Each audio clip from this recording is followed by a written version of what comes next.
Hello, I am the Wizard of Tales, and I'm here to guide you today. I know this video is the perfect companion to help my dear dreamers relax and drift off to sleep. Before we dive into a world of calm and serenity, don't forget to like the video, subscribe to the channel, and tell me where you're watching from and what time it is for you. Now, get cozy, take a deep breath, and let the magic of stories embrace you.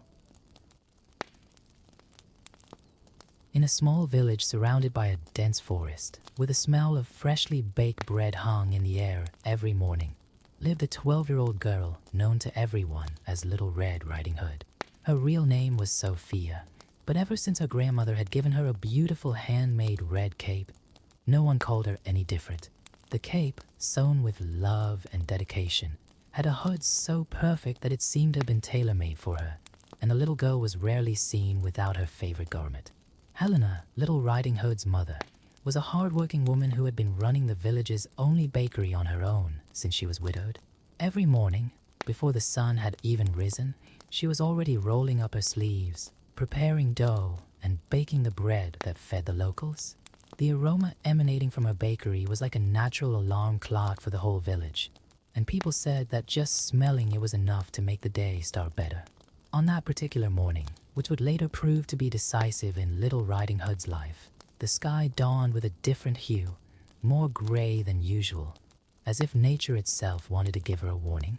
Helena was more worried than usual, as she had received news that her mother, Little Riding Hood's grandmother, was ill. The old lady lived alone on the other side of the forest, in a cozy little house about an hour's walk from the village. "Sophia, my dear," Helena called out, using her daughter's real name to demonstrate the seriousness of the moment. "Your grandmother isn't feeling well, and I need you to take this basket to her." The woman was carefully arranging in a wicker basket the freshest bread she had just baked, a jar of the purest honey she could find, and some medicinal herbs she used to grow in her small garden.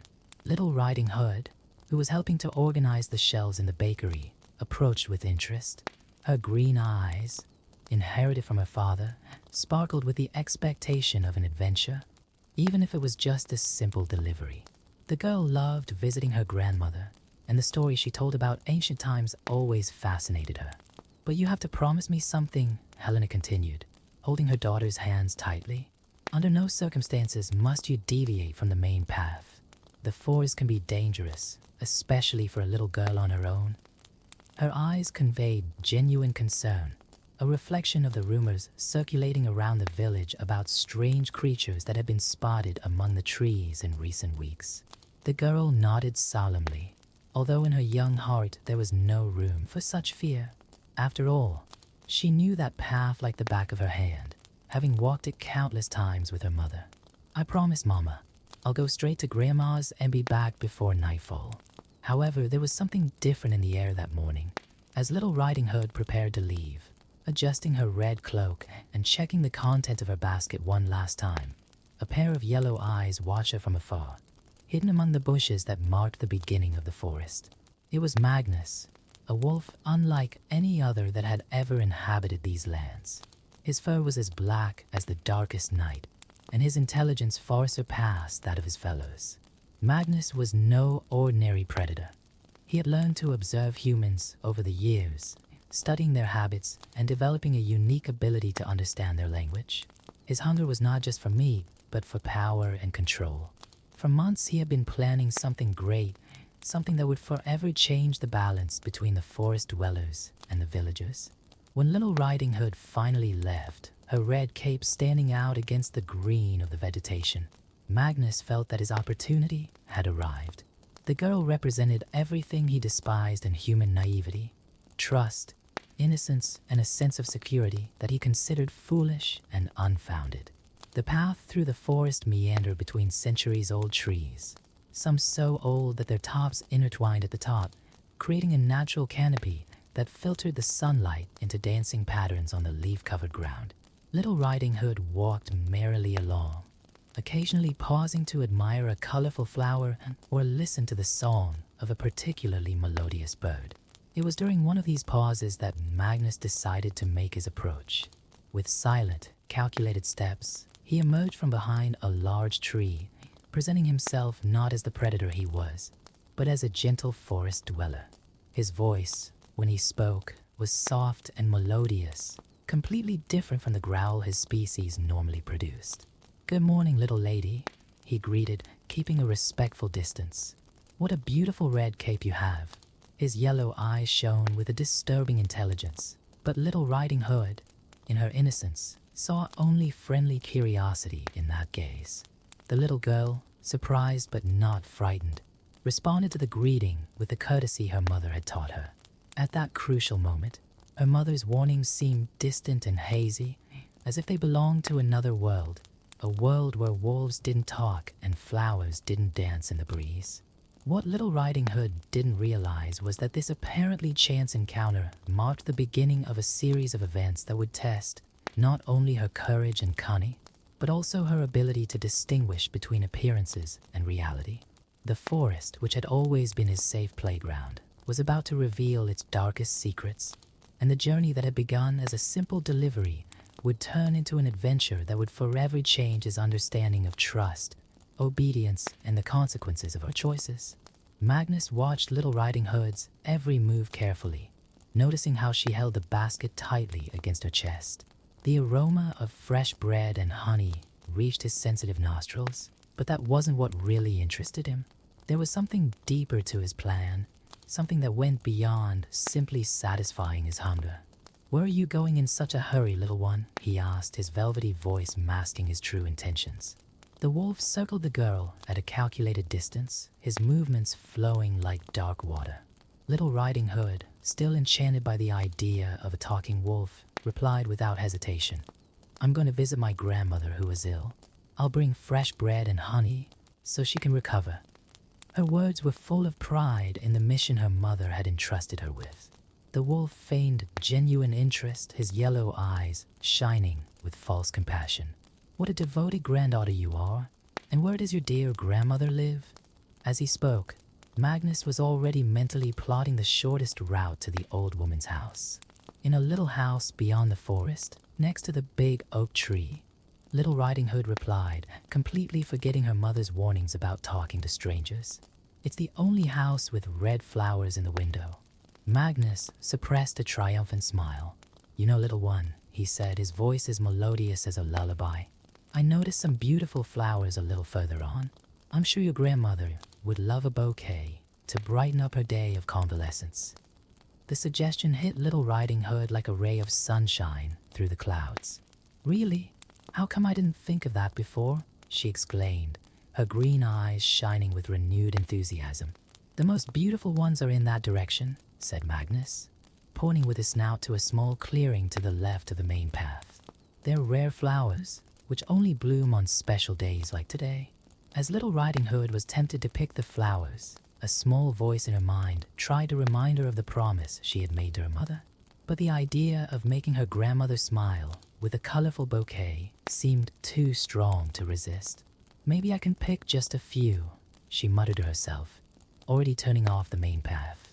Magnus watched with satisfaction as the girl walked away, knowing that his plan was working perfectly. As soon as Little Riding Hood disappeared between the trees, the wolf quickly set off along the shortcut he knew so well. His paws barely touched the ground as he ran, moving with an agility that only years of experience in the forest could provide. Meanwhile, in the clearing, Little Riding Hood was discovering a veritable treasure trove of wild flowers. There were snow-white daisies, deep purple violets, and small yellow flowers that she had never seen before. Time seemed to flow differently in that place, as if nature itself was conspiring to make her forget her obligations. The girl didn't notice, but as she picked the flowers, small forest dwellers watched her with concern. One red squirrel in particular, called Redhead by the other animals, was well aware of Magnus' antics and tried, without success, to warn the girl of the danger. In the village, Helena began to feel an inexplicable restlessness. As she continued her work in the bakery, her thoughts constantly turned to her daughter. The clouds in the sky had darkened and a cold wind was beginning to blow between the houses. At his grandmother's house, Magnus was already approaching with silent footsteps. The smoke coming from the chimney indicated that the lady was at home, probably preparing her afternoon tea. As was her custom, the wolf adjusted his expression, rehearsing the sweetest voice he could produce. Riding Hood's grandmother, a white-haired lady with a kind face, was sitting in her rocking chair by the window, knitting yet another garment for her beloved granddaughter. The sound of soft knocks on the door surprised her, but didn't alarm her. After all, who could want to harm an old lady? "Who is it?" she asked, her voice weak from her illness. "It's me, Grandma, your granddaughter," Magnus replied, perfectly imitating the voice of Little Riding Hood. "I brought you some fresh bread and honey." The lady smiled, her heart warmed by her granddaughter's supposed visit. Without suspecting a thing, she got up to open the door, completely oblivious to the danger that awaited her on the other side. In the clearing, Little Riding Hood finally realized how much time had passed. The sun was no longer so high in the sky, and the shadows of the trees had become longer. With a jolt, she gathered up the flowers she had picked and set off again, hoping that her little distraction hadn't delayed her arrival too much.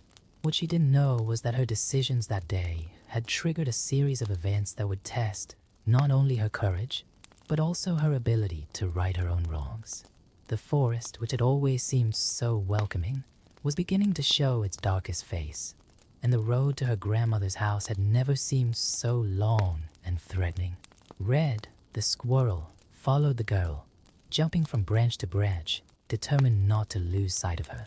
He knew that Magnus was no ordinary wolf, and that his intentions went far beyond a simple meal. There were old stories in the forest, stories about the true nature of this predator and the dark powers it possessed.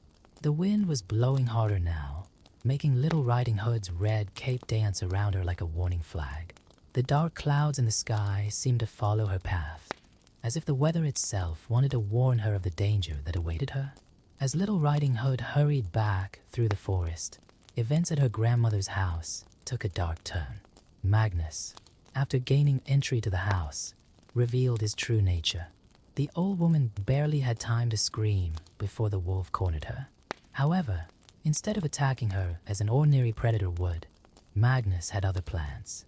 "Don't worry, lady," he said, with a smile that showed his sharp teeth. "I don't intend to hurt you yet. I just need you to cooperate with me." With surprising agility, the wolf led Grandma to the large oak cupboard in the corner of the room and locked her in. "Stay still and wait. Your granddaughter is on her way, and I have a little surprise for her." The grandmother, although frightened, kept her dignity. "You don't know my granddaughter," she said through the closet door. "She's smarter than she looks." Magnus laughed, a guttural sound that echoed through the small house. "We'll see," he replied, as he began to rummage through the lady's room. He found one of her nightgowns and her traditional nightcap, putting them on with meticulous care. His plan depended on the smallest detail. Meanwhile, in the forest, Little Riding Hood was beginning to notice subtle changes in her surroundings. The wind whispered through the trees in a different way, and the shadows seemed to move in strange ways. Red, the squirrel, continued to follow her, desperately looking for a way to warn her of the danger. It was then that the girl came across Sarah, a young woodcutter who often worked in that part of the forest. Sarah was gathering up her work tools, preparing to return home because of the worsening weather. "Little Riding Hood, what are you doing alone in the woods at this hour?" asked Sarah, her brow furrowed with concern. She knew all about the dangers in these parts. "I'm going to visit my grandmother," replied the girl, showing her basket. "She's sick, and Mom asked me to bring some groceries." Sarah looked up at the darkening sky and at the slightly wilted flowers in Little Riding Hood's hand. "You stray from the main path, haven't you?" Her voice was not one of accusation, but of genuine concern. Little Riding Hood blushed, nodding slightly. "Just for a moment, to pick these flowers. A very kind wolf showed me where to find them." Sarah's face paled. "A wolf? Did you talk to Magnus?" Seeing the girl's confused expression, the woodcutter continued. "There are stories about him, Little Riding Hood. Old, scary stories. He's no ordinary wolf." Redhead, realizing that at last someone could help, began making frantic signs, jumping from branch to branch and crying loudly. Sarah, who had spent her life in the forest, immediately understood that something was wrong. "We need to hurry," she said, picking up her axe. "Your grandmother could be in danger." Meanwhile, at his grandmother's house, Magnus had finished his preparations. Lying on the bed in his lady's nightgown and bonnet, he waited patiently. His yellow eyes shone in the dimness of the room, fixed on the door. Occasionally, small sounds came from the closet, which he silenced with a low growl. Little Hats and Sarah moved quickly through the forest, with the woodcutter leading the way along an alternative path she knew well. Magnus has plagued this forest for longer than anyone can remember, Sarah explained as they walked. He's not just a predator. They say he's made a pact with ancient, dark forces in the forest. The girl felt her heart racing with every step. The guilt of having disobeyed her mother weighed heavily on her shoulders. But now her concern was entirely focused on her grandmother. Red continued to accompany them, occasionally running ahead to check the path. The little squirrel knew that time was of the essence. He had witnessed other Magnus ploys in the past and knew all the terrible fate that awaited those who fell into his traps. But why would he do that? Asked Little Riding Hood, her voice trembling slightly. Why deceive a little girl and her grandmother? Sarah sighed heavily as they dodged a fallen log. Magnus believes that by controlling humans, he can control the forest. Every person he deceives, every life he destroys, increases his power over these lands. The clouds above them grew darker and darker, and distant thunder began to sound.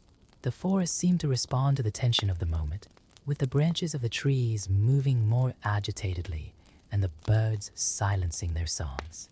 Finally, they spotted the smoke from the chimney of their grandmother's house between the trees. Sarah signaled for them to stop. "We need to be careful," she whispered. "Magnus is cunning and dangerous.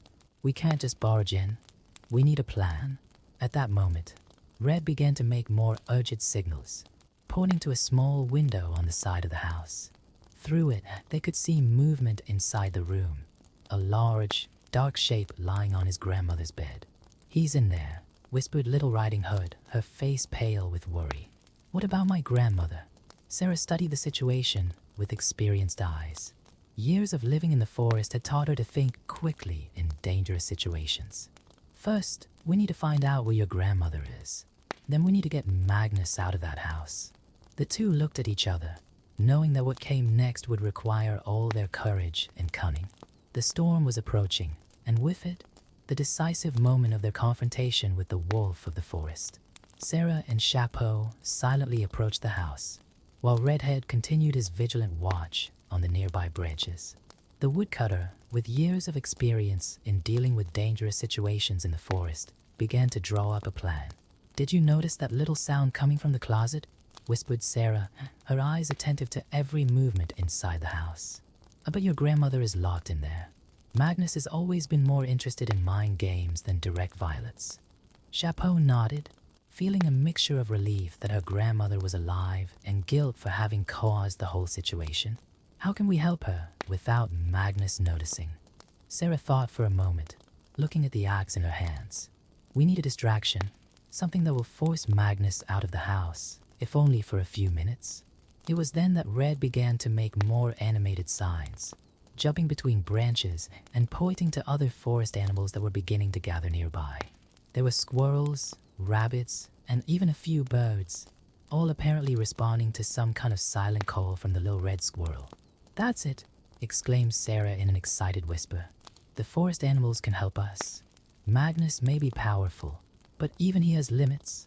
Quickly, Sarah and Little Riding Hood began to organize their plan with the help of the forest animals. The rabbits would start by digging strategic holes around the house, while the birds would create a noisy distraction. The squirrels, led by Redhead, would be responsible for a series of small provocations aimed at the wolves. "When Magnus leaves to investigate the commotion," Sarah explained, "I'll go in through the back door to free your grandmother. You, Little Riding Hood, will stay here with Redhead, ready to run if anything goes wrong." The little girl immediately protested. "But I want to help. It's my fault this happened." Sarah put a gentle hand on Little Riding Hood's shoulder. "You're already helping. Besides, if anything goes wrong, we'll need someone to run to the village and get more help." As the animals got into position, the sky continued to darken and the first raindrops began to fall. The timing would have to be perfect, Sarah knew that Magnus was too clever to fall for an obvious trick, but she also knew that even the most intelligent of predators could be outwitted when faced with multiple threats simultaneously. Inside the house, Magnus was starting to get impatient. He could sense that something was different in the air, apart from the approaching storm. The small sounds coming from outside the house, scratching of small paws, flapping wings, branches moving unnaturally, were beginning to irritate him. His grandmother, still locked in the closet, was also noticing the change in atmosphere. Years of living in the forest had taught her to recognize when something extraordinary was about to happen. She remained silent, but her heart was full of hope. Now, signaled Sarah, and the plan was put into action. First, the birds began a deafening chorus, very different from their usual songs. It was a shrill, disturbing sound that echoed throughout the clearing.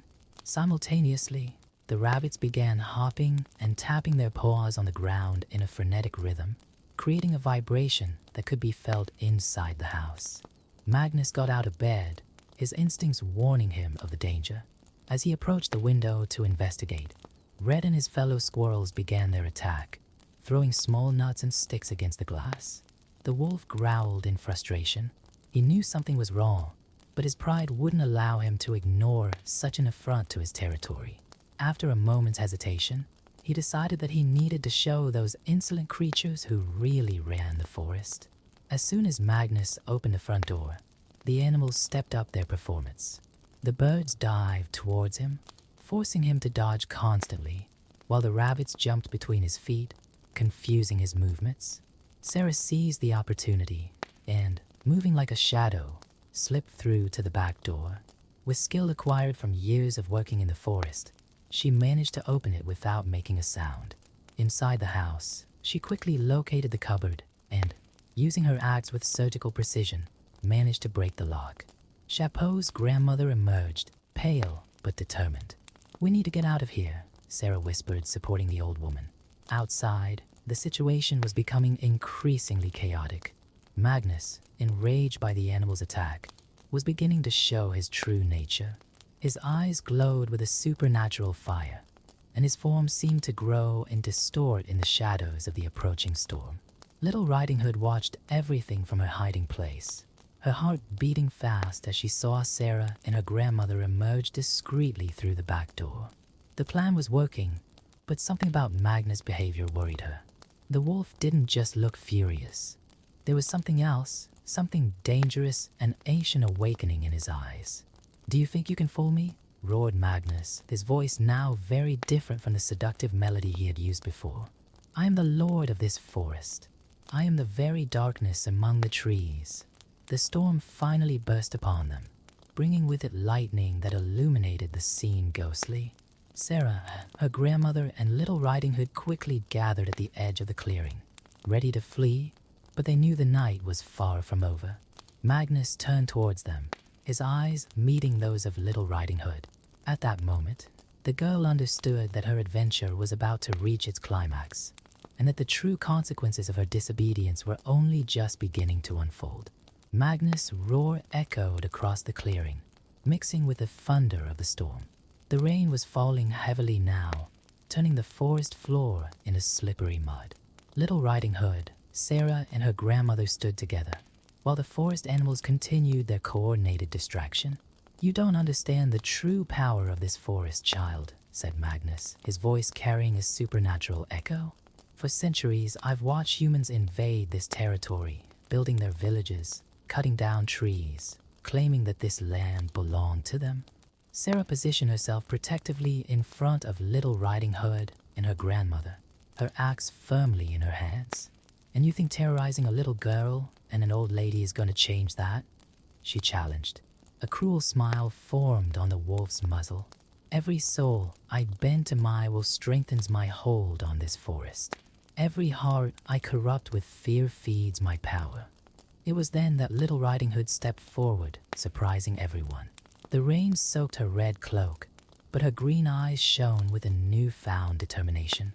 "You're wrong," she said, her voice clear and firm despite the storm. "The forest doesn't belong to anyone. Not to us. Not to you." Red and the other animals approached Little Riding Hood, forming a makeshift line of defense. The little red squirrel climbed onto the girl's shoulder, as if to show his support. Magnus growled, his form growing even larger in the shadows of the storm. "Silly child, do you think a few animals can stop me?" "It's not just a few animals," Grandma intervened, her voice weak but determined. "It's the forest itself that's turned against you, Magnus. Your greed and cruelty go against everything these lands stand for."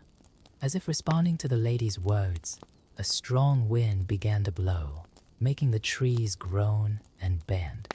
Leaves and branches were torn off, dancing in the air like a magical whirlwind. Sarah realized what was happening before anyone else. "The forest is awakening," she whispered, lowering her axe. The old stories were true. Magnus also sensed the change in the air, and for the first time, a flash of fear crossed his yellow eyes. The power he held so dear was beginning to slip from his grasp like water between his fingers. "No," he roared, advancing towards Little Riding Hood. "I won't let a child destroy everything I've built." But before he could reach her, roots emerged from the soggy ground, entwining around her paws.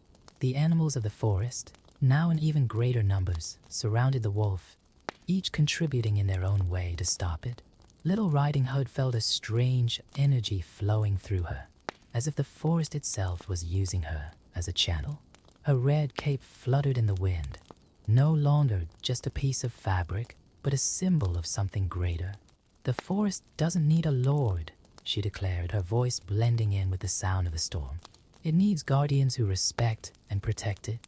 Little Riding Hood's words seemed to awaken something ancient in the heart of the forest. The trees began to move, their roots and branches enveloping Magnus more and more. The wolf struggled and growled, but for the first time in centuries, he encountered a power greater than his own. "This isn't possible," he shouted, as his body began to be absorbed by the very earth he had so longed to control. "I am darkness. I am terror. You're just part of the forest," Sarah replied, "just like the rest of us. And now it has decided that its time is up." With a final howl of fury and despair, Magnus was completely enveloped by the roots and disappeared into the earth. The storm began to subside, and the first rays of sunlight penetrated through the clouds, illuminating the clearing with a golden light. Little Riding Hood ran to hug her grandmother, tears of relief streaming down her face. "I'm sorry for disobeying you, for putting everyone in danger." She smiled gently, stroking her granddaughter's hair. "Sometimes we need to make mistakes to learn the most important lessons. You showed great courage today, my dear." Sarah watched the scene with a smile as the forest animals began to disperse peacefully. Red stayed close by, as if to make sure that everything was really all right. "The forest chose you, Little Riding Hood," said the woodcutter. "Not as a mistress or dominatrix, but as a guardian. Someone who understands that respect and harmony are more powerful than fear and control." In the days that followed, the story of what happened in that clearing spread through the village. The forest seemed more alive and welcoming than ever, and the villagers learned to treat it with more respect.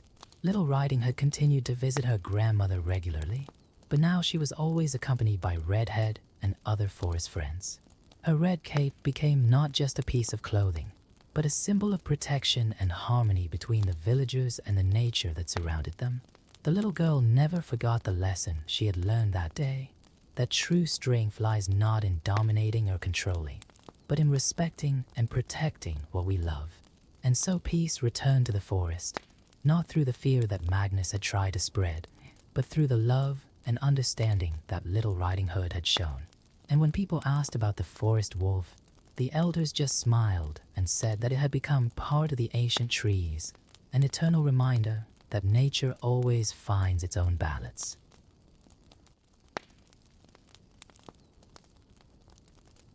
The kingdom of Aurora has always been known for its golden mornings and endless fields of wildflowers.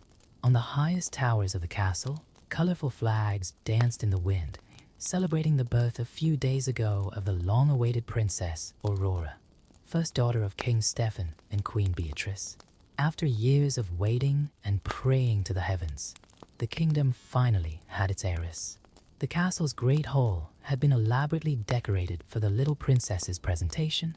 Silk tapestries in the colors of the kingdom, blue and gold, hung from the stone walls, while hundreds of scented candles illuminated the room with their soft light. The servants were running around, adjusting the last details of the tables full of delicacies and making sure everything was perfect for the arrival of the 12 fairy godmothers.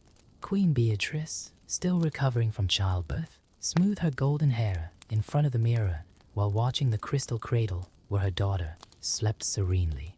King Stephen, a gentleman with a neatly trimmed beard, approached silently and placed his hands on his wife's shoulders. "She's perfect, isn't she?" whispered Beatrice, with tears of happiness in her eyes. "As perfect as her mother," replied Stephen, gently kissing the queen's forehead. The 12 fairies began to arrive one by one, each one more dazzling than the last. Their wings sparkled like diamonds under the candlelight, and their dresses seemed to be woven from the moonlight itself. The first to arrive was Primavera, with her pink hair and a dress adorned with tiny flowers. Next came Melodia, whose steps were so light that she seemed to float over the marble floor.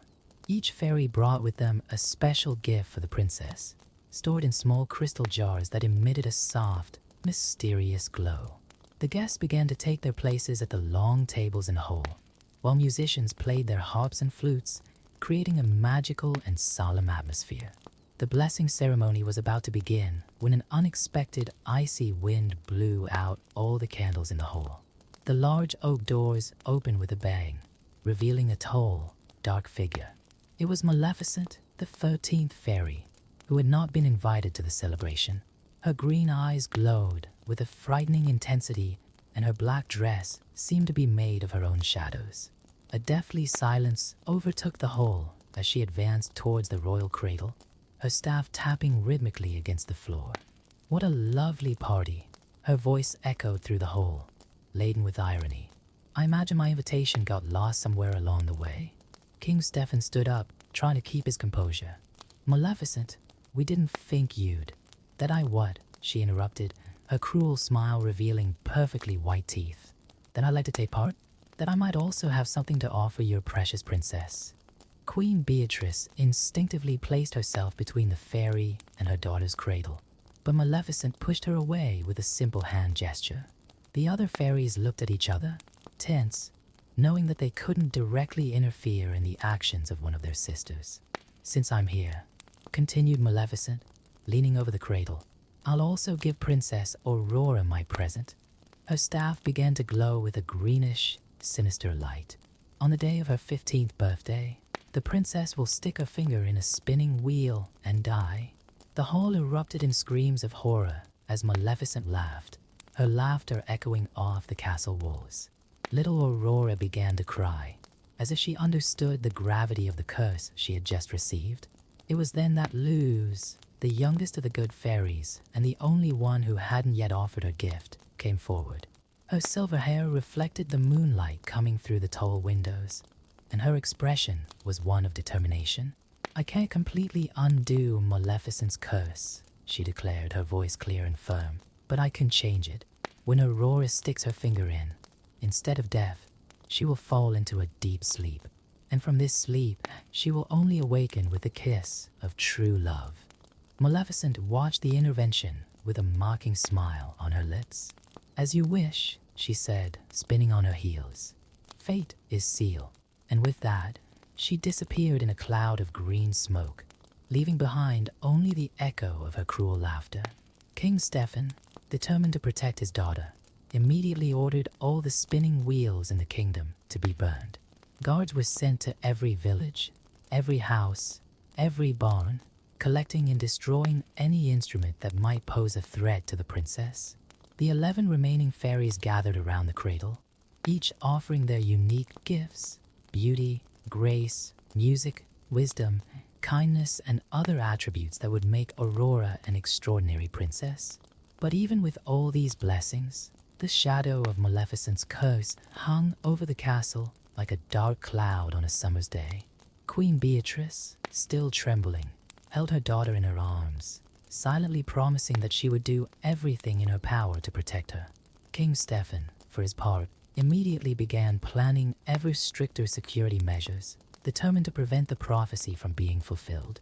And so, as the night wore on and the guests retired in silence, the fate of little Princess Aurora began to unfold, woven by the invisible threads of magic, love, and fear, in a pattern that not even the fairies could fully predict.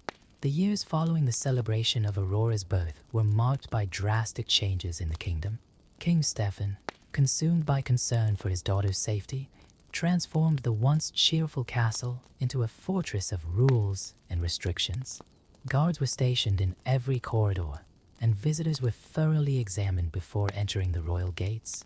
Little Aurora grew up protected by these stone walls, but her gentle and curious nature could not be contained.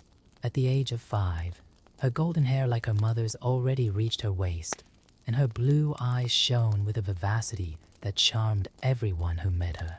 The blessings of the fairies were clearly evident. Her voice was as melodious as a bird's song, her movements as graceful as a gentle dance, and her kindness touched the hearts of all the servants in the castle. Queen Beatrice tried to balance her husband's excessive protection with moments of normality for her daughter. Secretly, she allowed Aurora to play in the castle gardens, where butterflies danced among the flowers and birds made their nests. It was at these times that the princess seemed truly happy, running free and imagining stories about the fairies who had blessed her. The 12 good fairies, although they couldn't stay at the castle constantly due to their other magical obligations, visited Aurora regularly. Each visit was a special occasion, full of little spells and wonderful stories that fed the young princess's imagination. Spring made flowers sprout from the most unlikely corners, while melody taught Aurora to sing to the birds that visited her window. As Aurora grew up, her curiosity about the world beyond the castle walls increased. At the age of 8, she began to ask more frequent questions about why she couldn't go out to see the village or play with other children. King Stefan always shrugged it off, making up stories about imaginary dangers lurking beyond the gates. "But father," Aurora asked one afternoon, "how can I be a good princess if I don't know our people?" The king, touched by his daughter's precocious wisdom, simply hugged her tightly, unable to explain his deepest fears. Queen Beatrice, watching the scene, felt her heart breaking between the desire to protect her only daughter and the need to allow her to grow up free and happy. It was at this time that the dreams began. Aurora often woke up during the night, talking about a woman in green who called her to dance on a high tower. The queen recognized in these accounts the subtle influence of Maleficent, who even without physically appearing, seemed to find ways to reach the princess through her dreams. Worried, the queen secretly summoned Luz, the youngest of the good fairies, for consultation. The fairy, now more experienced but still retaining her characteristic gentleness, explained that the dreams were a natural manifestation of the magic surrounding Aurora. "We can't stop the magic from reaching her," explained Luz, her silver dress shimmering in the moonlight. "But we can teach her to be strong enough to resist any negative influence." Following Luz's advice, the queen began to tell Aurora stories about courage, wisdom, and true love. The princess absorbed every word with fascination, especially the stories about how true love could overcome any obstacle. Meanwhile, in the darkest corners of the kingdom, Maleficent watched Aurora grow up through her pet raven. The evil fairy hadn't given up on her revenge, but she waited patiently, knowing that every day that passed brought the princess closer to her sealed destiny. The years went by, and Aurora blossomed into an extraordinary young woman. At the age of 12, she already displayed a wisdom beyond her years, mixed with a captivating innocence that was the product of her sheltered upbringing. Even confined to the castle, she found ways to spread joy. She cultivated a small garden in her room, sang to cheer up the guards on her lonely shifts, and learned everything she could about governance from her tutors. King Stefan, although still vigilant, began to relax his restrictions slightly, allowing Aurora to take part in more activities within the castle. Small parties were organized occasionally, always with carefully selected guests, where the princess could dance and socialize under the watchful eye of her parents. But the older Aurora grew, the stronger the feeling in Queen Beatrice's heart became. She knew that they couldn't protect her daughter forever, and that fate would somehow find its way into her life. During the nights, when everyone was asleep, the queen would climb to the highest tower in the castle and look up at the stars, praying that her daughter would not only find safety, but also the happiness she deserved. And so, as Aurora's 15th birthday drew ever closer, a quiet tension began to grow in the kingdom of Aurora. The inhabitants of the castle, from the humblest servant to the king himself, felt the weight of fate approaching, like dark clouds heralding an inevitable storm. But in the midst of all this apprehension, Aurora remained a ray of light, her laughter echoing through the castle corridors like a reminder that even in the darkest hours, there is still hope. As Aurora approached her 14th year of life, the atmosphere in the castle became increasingly tense. King Stefan stepped up security, doubling the number of guards and implementing new protective measures. Queen Beatrice, for her part, tried to remain calm, but her nights were filled with nightmares about spinning wheels and ancient curses. Aurora, now an extraordinarily beautiful young woman, was beginning to feel the weight of the restrictions more than ever. Her walks through the inner gardens no longer satisfied her growing curiosity, and the stories told by the servants about the world beyond the castle walls fed her dreams of freedom. One particularly hectic morning, Aurora discovered a secret passage behind an antique tapestry in her chamber. The narrow, dark corridor led to a small abandoned tower, which offered a privileged view of the kingdom. There, hidden from watchful eyes, the princess spent hours observing the life that pulsed beyond the castle walls. It was during one of these secret escapades that Aurora met Philip, a young apprentice gardener who had recently been hired to look after the royal gardens. Unlike the other servants who always treated her with extreme formality, Philip chatted with her naturally, sharing stories about the villages and ordinary people of the kingdom. "What's it like living out there?" asked Aurora, her eyes shining with curiosity as she watched Philip work in the garden below his secret tower. "It's a simple life, but full of adventures," he replied, describing the festivals in the villages, the dances around the campfires, and the stories told by travelers in the tabards. Their friendship grew discreetly, protected by the secrets of the abandoned tower. Philip would bring Aurora small gifts from the outside world. Wildflowers that didn't grow in the castle gardens, stories from traveling merchants, and, occasionally, sweets prepared by his mother in the village. Meanwhile, Maleficent watched everything from her dark kingdom, satisfied with the way things were turning out. Her raven, Diablo, brought her daily reports on the castle's activities, and the evil fairy realized that Aurora's growing restlessness could be the key to bringing her curse to fruition. The 12 good fairies also noticed the changes in Aurora. During their visits, they noticed how the young princess was becoming more pensive and distant, her eyes often lost on the horizon. "Luz, in particular, sensed that something important was about to happen. We must be even more vigilant," she warned during a secret meeting with her fairy sisters. "Aurora is entering a crucial phase of her life, and Maleficent will surely try to use this to her advantage." Queen Beatrice, noticing the changes in her daughter's behavior, tried to get even closer to Aurora. She began to share stories of her own youth and the challenges of growing up as a princess. "Mother," Aurora asked during one of these intimate moments, "why didn't you ever tell me about the curse?" The question took the queen by surprise. "Oh, how did you know?" "I hear the whispers of the servants. I see the fear in Papa's eyes," Aurora replied softly. "And sometimes in my dreams, I see a woman in green who tells me about an inevitable fate." Aurora's confession triggered a series of heated discussions between the king and queen.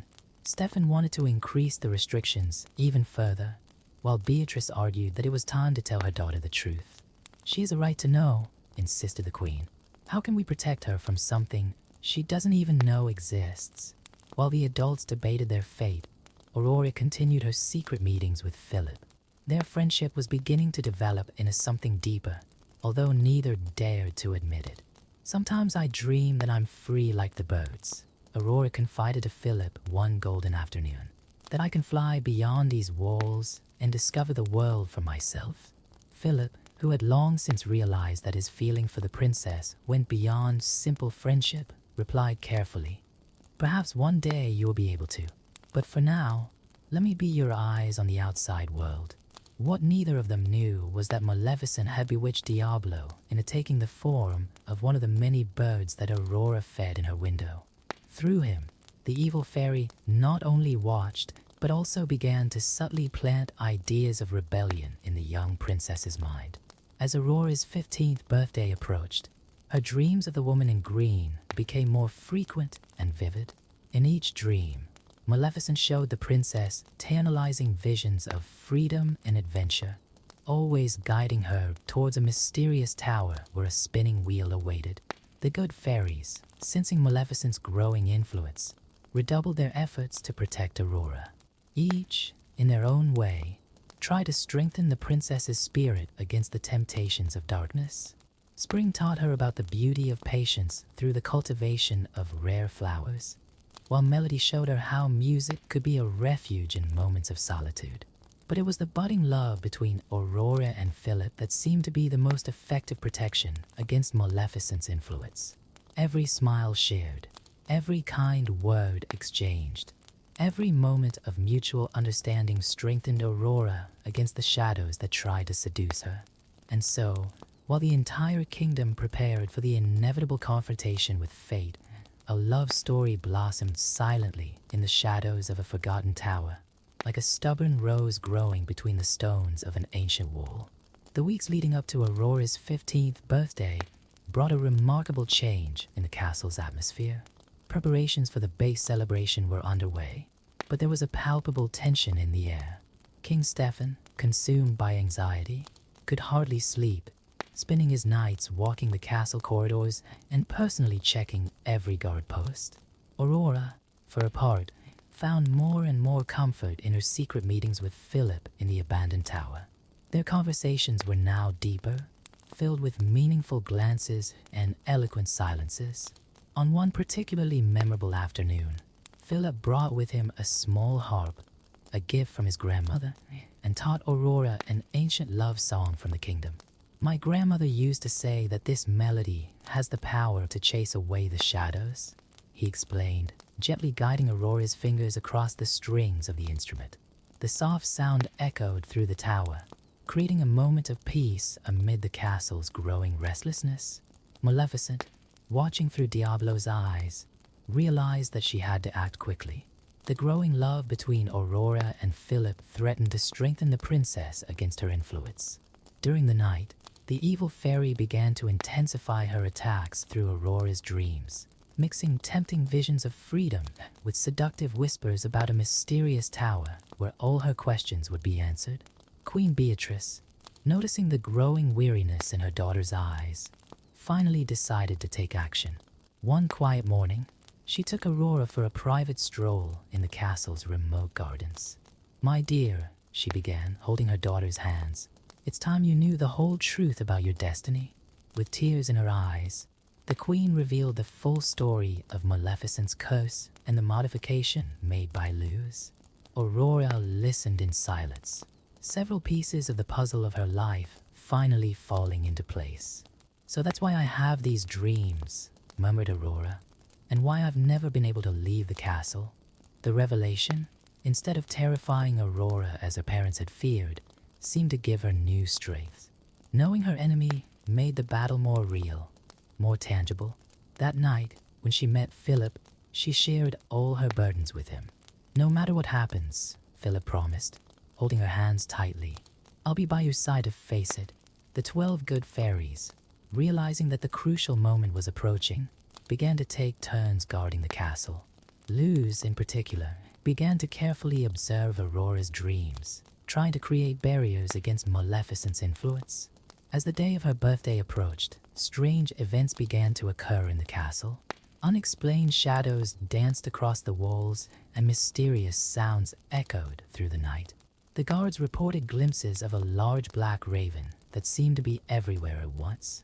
Aurora, strengthened by Philip's love and the knowledge of her destiny, began to actively fight the temptations in her dreams. When the woman in green appeared, the princess faced her with the songs Philip had taught her and the lessons and courage she had learned from her fairy godmothers. However, Maleficent had one last trump card. One particularly dark night, she managed to plant a crucial doubt in Aurora's heart. What if Philip's love wasn't true enough to break the curse? The seed of uncertainty began to grow, fed by the young princess's deepest fears. Philip, noticing the change in Aurora's behavior, stepped up his efforts to show his love. He began to bring her small, meaningful gifts: a peacock feather that resembled the colors of her eyes, a bouquet of wildflowers that only grew in the distant mountains, a small notebook in which he wrote poetry dedicated to her. The fairies, watching the romance unfold, shared hopeful glances. The love between the young people seemed genuine and strong, exactly the kind of true love capable of breaking ancient curses. Meanwhile, in the confines of her dark kingdom, Maleficent was preparing her final blow. With her dark magic, she began to create a special spinning wheel, imbued with an irresistible power of attraction. Even if all the spinning wheels in the kingdom had been destroyed, this one would be enough to fulfill the prophecy. The tension in the castle reached its peak when Aurora's birthday was just a week away. King Stefan, in a last desperate effort to protect his daughter, ordered that she be transferred to an isolated tower in the castle, far from any potential danger. "It's just a precaution, my dear," he explained as Aurora gathered her belongings. "Only until your birthday has passed." The princess accepted the decision with surprising calm, but her heart was heavy. The designated tower was not the one where she met Philip, and she knew she would be completely isolated. Before leaving, she managed to send a secret message to her beloved through one of the birds she used to feed. "Don't lose hope," the note read, "for my heart will remain with you, no matter where I am." The move to the tower marked the beginning of the last phase of this story, where love, fate, and ancient magic would intertwine in a final dance for the future of the young princess. On the eve of Aurora's 15th birthday, the tension in the castle reached its peak.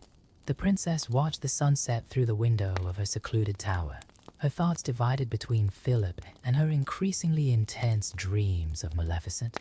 The soft evening wind carried with it the scent of flowers from the garden and, with it, a strange sense of inevitability. During the night, while everyone was asleep, a greenish glow began to emanate from a dark corner of the tower. Aurora, who was restless in her bed, sat up when she noticed the mysterious light. An inexplicable force attracted her, as if invisible strings were pulling her body towards that hypnotic luminosity. On her throne of thorns, Maleficent smiled with satisfaction. Her magic had finally found a breach in the castle's defenses. With a flick of her staff, she intensified the spell, causing a secret passage to reveal itself in the wall of the tower. Aurora, as if in a trance, followed the illuminated path. The guards who were supposed to protect her had been bewitched by Maleficent and fell into a deep sleep. The princess climbed spiral stairs that seemed to have no end, her bare feet barely touching the cold stone steps. Philip, who was secretly standing guard in the gardens near the tower, noticed the strange glow in the upper windows. His heart raced as he recognized Maleficent's dark magic, which Aurora had told him about. Without hesitation, he began to climb the tower, using the ancient vines that grew on its walls. In the depths of the castle, the 12 good fairies also sensed the magical disturbance. Luz, who was closest, immediately flew towards the tower, her silver wings cutting through the darkness of the night. The other fairies scattered around the castle, trying to wake the guards and alert the kings. Aurora reached a circular chamber at the top of a tower she didn't know. In the center of the room, illuminated by that eerie greenish light, was an ancient spinning wheel. Her fingers tingled with the desire to touch the gleaming spindle, while her mind fought against the enchantment. "Come, dear," whispered Maleficent's voice, materialized from the shadows. "Don't fight your destiny. Some stories have to take their course."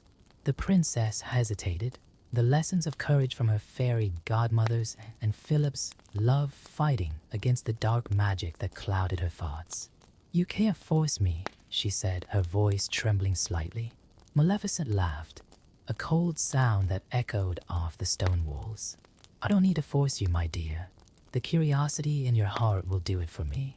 Don't you want to know what the spindle chimes sound like?"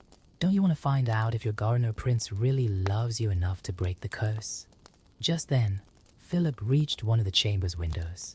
His heart froze as he saw Aurora slowly approaching the spinning wheel. "Aurora," he shouted, his voice cutting through the magic-laden air. The princess blinked, the sound of her beloved voice temporarily breaking the spell. But Maleficent was ready. With a gesture of her staff, she created a magical barrier that prevented Philip from entering the chamber. "Watch, young fool," teased the evil fairy, "as destiny is fulfilled." Luz arrived just then, her silver magic colliding with Maleficent's green barrier. The two spells intertwined in a light show as Aurora continued her slow walk towards the rock. "Aurora, remember who you are," shouted Luz, maintaining her magical attack. "Remember the love in your heart." The princess stopped, her fingers inches from the spindle. For a moment, images flooded her mind. Philip teaching her the song in the abandoned tower, her mother telling stories of courage, the fairies sharing their gentle magic. Maleficent, realizing that she was losing control, intensified her spell.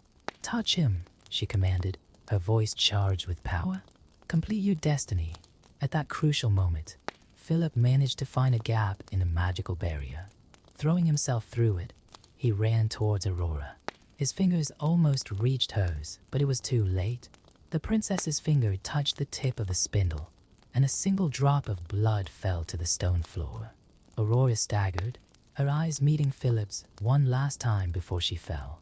He caught her before she hit the ground, holding her in his arms as silent tears streamed down her face. Maleficent laughed triumphantly, her body turning into green flames that danced through the chamber. "The curse is complete," she declared, disappearing in a burst of emerald light. The whole castle seemed to sigh as Aurora closed her eyes, falling into her enchanted sleep.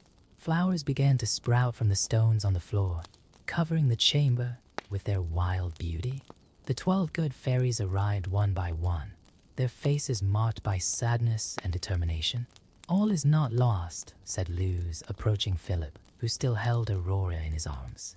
"If your love is true, you can break the curse." Philip gazed into the serene face of his beloved, remembering every moment they had shared in the abandoned tower, every smile, every sweet word. Leaning in gently, he pressed his lips to hers in a gentle kiss, filled with all the love he held in his heart. For a moment, nothing happened. The silence in the chamber was absolute. Then, slowly, a golden light began to emanate from Aurora's chest, spreading throughout her body.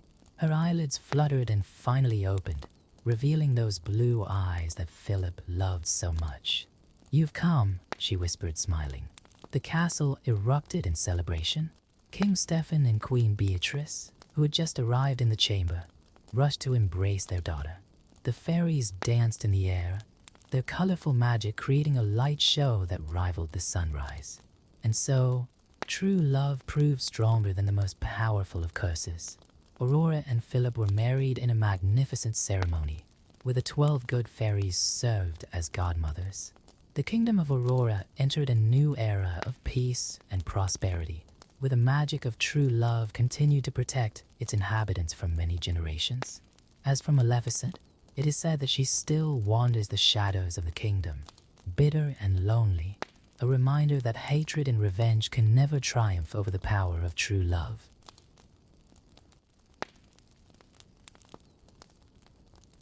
Winter had set in with unprecedented cruelty in that small village on the edge of the forest. The snow covered the roofs of the wooden houses like a heavy white blanket, and the wind howled through the trees, carrying with it the lament of those struggling to survive. In one of these houses, the most modest of all, lived a family that, like so many others, was facing terribly difficult times. Joao, a 12-year-old boy with curious eyes and brown hair that was always tousled, shared a small room in the attic with his sister Maria, a 10-year-old girl who, despite her young age, already showed wisdom beyond her years. Their days were filled with little adventures around the house, always together, as if they were each other's shadow. The children's father, a lumberjack with calloused hands and a constantly worried expression, spent his days in the forest, try to make a living from it, which was becoming increasingly scarce. His second wife, a thin woman with a stern look on her face, had joined the family only 2 years ago, after the children's mother died during a particularly cruel winter. Meals, which used to be moments of joy and communion, became silent and tense. The bread, increasingly hard and scarce, was divided into smaller and smaller portions. John and Mary could see the growing despair in the eyes of their father, who could barely look at his children during meals, as if he were carrying an invisible weight on his shoulders. One particularly cold night, when the children should have been asleep, altered voices from downstairs caught their attention. John and Mary, driven by curiosity and fear, quietly descended the attic stairs, taking a seat on the top step where they could hear the conversation without being noticed. "There is no other choice," said the stepmother, her voice a whisper full of determination. "We can't feed 4 mouths. We can barely feed ourselves. If we carry on like this, we'll all starve to death." The father protested weakly, his voice laced with anguish. "They're my children. I can't just... Tomorrow, you'll take them to the deepest part of the forest," she continued, ignoring his protests. "Leave them there. Nature will decide their fate. It's cruel, yes, but it's even crueler to watch them all slowly starve to death." John felt Maria tremble beside him and held her hand tightly. In the darkness of the stairwell, the silent tears of the siblings mingled with the muffled sobs of their father, who finally gave in to the terrible plan. That night, while his sister slept a restless sleep, John stayed awake, his young brain working furiously in search of a solution. The full moon illuminated the room through the small attic window, and it was its glow that gave him an idea. He got up quietly and, picking up a piece of hard bread he had saved from his last meal, began to reduce it to crumbs. The next morning, when their father called them for a walk in the woods, John and Mary exchanged meaningful glances. In his pockets, John carried the crumbs that would be his salvation. Maria, who had always been the more observant of the two, memorized every detail of the path, every peculiar tree, every stone that could serve as a reference. The forest swallowed them deeper and deeper. The father, walking ahead, occasionally wiped his eyes with the sleeve of his worn shirt. John discreetly dropped the breadcrumbs, creating a trail that would guide them back home. Maria squeezed her brother's hand tightly, finding courage in each other's presence. After what seemed like an eternity of walking, they reached a small clearing. The father, in a trembling voice, asked the children to wait there while he searched for firewood nearby. "Don't go anywhere," were his last words before disappearing into the trees, leaving his children alone in the cold, green immensity of the forest. The silence that followed was deafening. John and Mary stood still, listening to the sounds of the forest intensifying around them. The wind whispered among the leaves, birds sang somewhere far away, and small animals ran across the ground covered in dry leaves. "He's not coming back, is he?" whispered Maria, her voice small and frightened. John hugged his sister, trying to convey a confidence he didn't fully feel. "Don't worry," he said. "I've left a trail of crumbs. When it gets dark, we'll be able to follow you back home." But as the hours passed and the sun began to set, a terrible discovery awaited them. Searching for the start of the trail of crumbs, they found only a few bird feathers and no sign of the path they had marked. The birds of the forest, hungry as all get out in that cruel winter, had devoured their only chance of return. Darkness began to approach, bringing with it an even more intense chill and even more threatening sounds. John and Mary, now truly lost in the forest, clung to each other, seeking warmth and comfort. Fear was beginning to settle in their hearts, but along with it, a fierce determination to survive, to find a way, to stay together against all the odds the forest could throw at them. What they didn't know was that their journey had only just begun, and that the dangers of the forest would only be the first of many challenges they would have to face. In the growing darkness, something was watching them, something that had long been waiting for visitors like them, something that would make their quest for survival even more desperate than they could have imagined. Night was rapidly advancing over the forest, bringing with it ever-lengthening and threatening shadows. John and Mary, still hugging each other to protect themselves from the biting cold, began to look for a safe place to spend the night. The boy, trying to keep his composure for the sake of his little sister, scoured the surroundings in search of some natural shelter.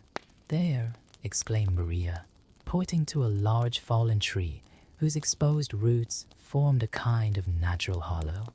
It wasn't much, but it offered some protection from the icy wind that was starting to blow harder. The brothers settled into the small space, using dry leaves to create an insulating layer between them and the damp ground. Hunger was beginning to set in, painfully reminding them of why they had been abandoned. John searched his pockets, finding just a few crumbs left over from the bread he had used to mark the way. He carefully shared them with Mary, although they were barely enough to full his stomach. "John," whispered Maria, her voice trembling slightly, "do you think there are wolves in this forest?" Before John could answer, a distant howl cut through the night air, making them both shrink even further into their makeshift shelter. The boy hugged his sister tighter, feeling his own heart racing. "Don't worry," he replied, trying to sound more confident than he felt. "They don't usually get close to people." The night seemed endless. The sounds of the forest, once just a backdrop to their little daytime adventures, now seemed amplified and threatening. Every rustle of leaves, every twig snapping under the weight of some nocturnal animal, startled the siblings. Maria eventually fell asleep in her brother's arms, exhausted by the day's walk and the emotional stress. John, however, stayed awake, determined to protect his sister. He watched the dancing shadows cast by the moonlight through the trees, trying to distinguish real threats from tricks played on his increasingly fertile imagination. With the first ray of sunshine, the siblings woke up completely chilled and even hungrier. Their stomachs rumbled painfully, reminding them that they hadn't eaten properly for days. Leaving their night shelter, they started walking in no particular direction, hoping to find some sign of civilization or at least something edible. "Look," exclaimed John, pointing to a bush laden with small red berries. Maria, however, grabbed his arm before he could reach them. "Wait," she said firmly. "Remember what Mom taught us? Some berries are poisonous." John stepped back, grateful for his sister's caution. His mother had indeed warned them about the dangers of the forest before she died. They continued walking, now more attentive to their surroundings, looking for signs of the fruits and mushrooms that their mother had taught them were safe to eat. The hours dragged by, and the hunger became harder and harder to bear. The sun was already high in the sky when a sweet, irresistible aroma reached them, making their stomachs growl even louder. It was a smell unlike anything they had ever smelled in the forest. Sweet, inviting, almost magical. "Can you smell it?" asked Maria, her nose moving like that of a small rabbit sniffing the air. John nodded, already moving in the direction of the tantalizing aroma. The siblings began to follow the scent, their tired legs finding new energy in the promise of food. As they advanced, the scent grew stronger, and something began to glow among the trees ahead. Pushing aside some low branches, John and Mary emerged into a small clearing and stood paralyzed at the most extraordinary sight they had ever witnessed. There, as if straight out of a dream, was a house, but it was no ordinary house. It was a building made entirely of sweets. The walls were made of gingerbread, decorated with colored candies and icing. The roof was covered in chocolate tiles, and the windows were made of crystallized sugar that sparkled in the sunlight. A path of different colored stones led to the door, and as they got closer, they realized that they were made of drops and hard candies. "This can't be real," muttered Maria, rubbing her eyes as if she expected the vision to disappear.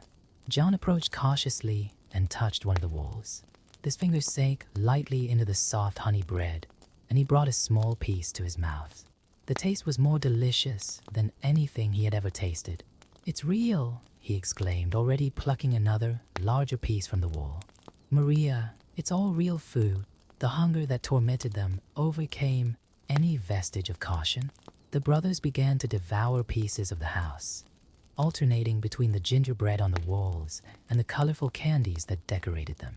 The taste was so wonderful, so beyond their expectations, that for a moment they completely forgot their fear and exhaustion. They were so engrossed in their impromptu feast that they didn't notice when the door to the house opened silently. A figure watched them from the threshold, a strange smile forming on its wrinkled face. It was only when a sweet, melodious voice cut through the air that the children realized they were no longer alone. "Well, well," said the voice, making John and Mary freeze in place, their mouths still full of sweets. "What lovely little visitors I have today."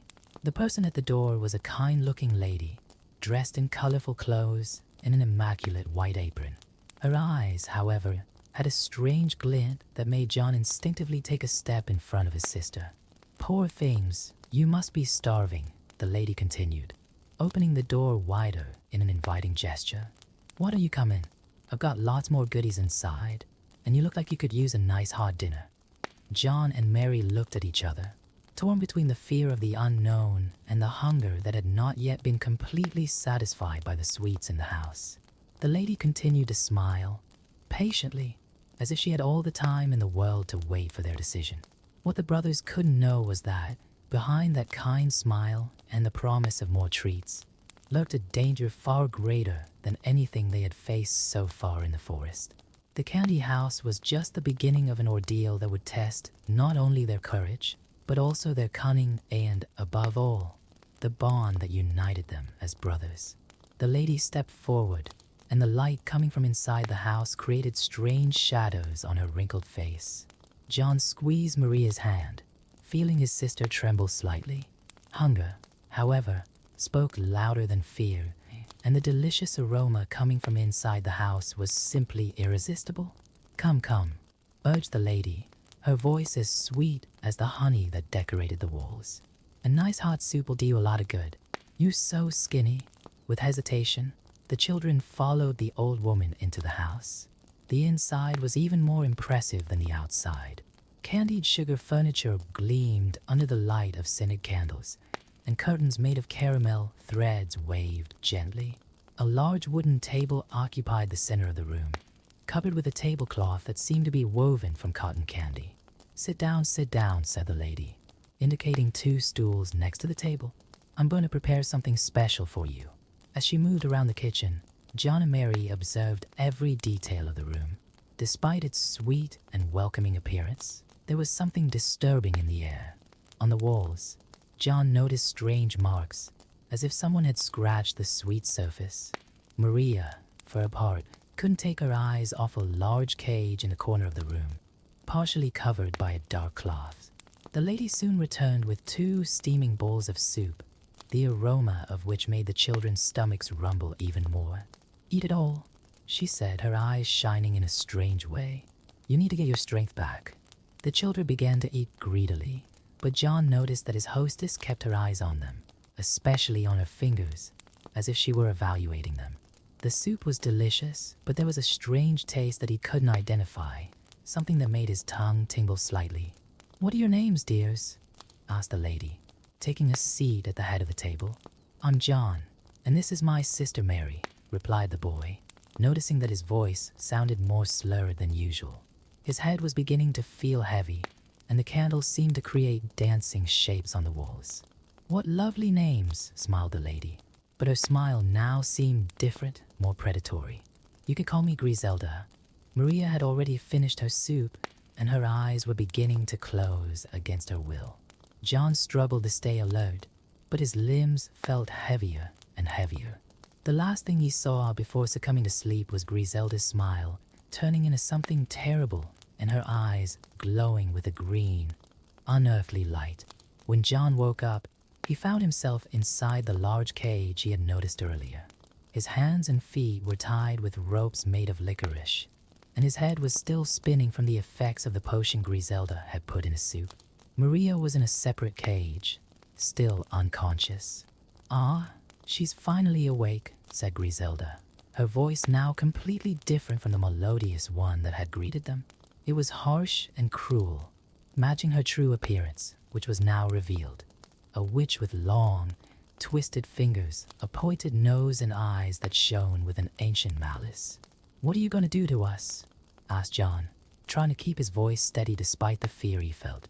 "Oh, my dear, laughed the witch, the sound resembling fingernails scratching a blackboard. "You'll be my dinner, of course. But first, I need to fatten you up a bit.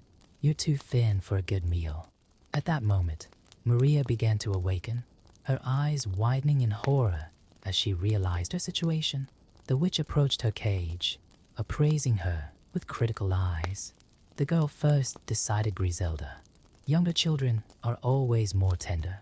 John felt his blood run cold. "No," he shouted, shaking the bars of his cage. "Leave my sister alone." The witch only laughed, a horrible sound that made the sweets on the wall shake. "Don't worry, little one. Your shift will come soon. But first, let's start feeding your little sister properly." Thus began a terrible period for the siblings. The witch forced Mary to eat huge quantities of sweets and treats, while John was fed only hard breadcrumbs. Her plan was clear.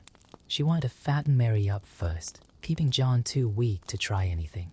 But the witch didn't count on the children's cunning. During the evenings, when Griselda retired to her room upstairs, John and Mary whispered to each other, planning their escape. Maria had noticed that the witch had very poor eyesight and relied mainly on her sense of smell and touch to guide her.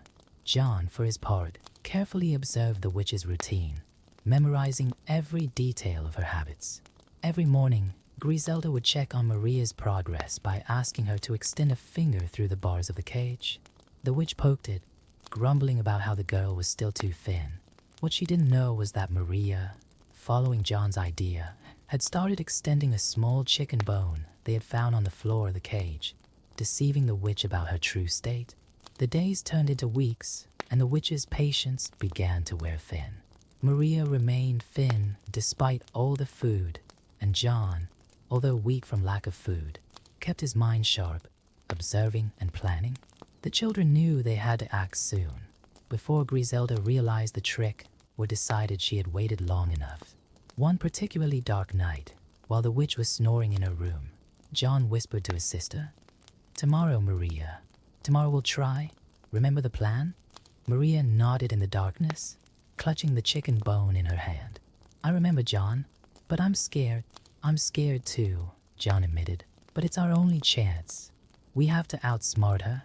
The brothers stayed awake for the rest of the night, their hearts beating fast at the prospect of what was to come. The plan was risky, and if they failed, there certainly wouldn't be a second chance. But as John had said, it was their only hope of survival. As the first rays of sunlight began to enter through the crystallized sugar windows, the brothers heard the witch's heavy footsteps coming down the stairs. It was time to put their plan into action and find out if their cunning would be enough to overcome the evil that held them prisoner. The sun had barely risen when Griselda descended the stairs, her heavy footsteps echoing through the candy house. She approached Maria's cage first, as she always did, her eyes emitting that greenish, evil glow. "Good morning, little one," hummed the witch in her fake voice. "Let's see if you're ready for my feast." Maria, trembling slightly, held out the chicken bone through the bars. The witch felt it with her gnarled fingers, frowning in frustration. "Impossible!" exclaimed Griselda, her voice filled with rage. "How can you still be so thin with all that food?" It was at this point that John put the first part of the plan into practice. "Maybe," he said, his voice weak but determined, "she needs something more substantial than sweets." The witch turned to him, puzzled. "Go on," she ordered, her eyes shining with renewed interest. "Our mother always said that roast meat was the best way to put on weight quickly," John continued, praying that his voice didn't betray his nervousness, "especially if it's well seasoned and cooked in the oven." A mischievous smile spread across the witch's wrinkled face. Yes, she murmured, rubbing her hands together.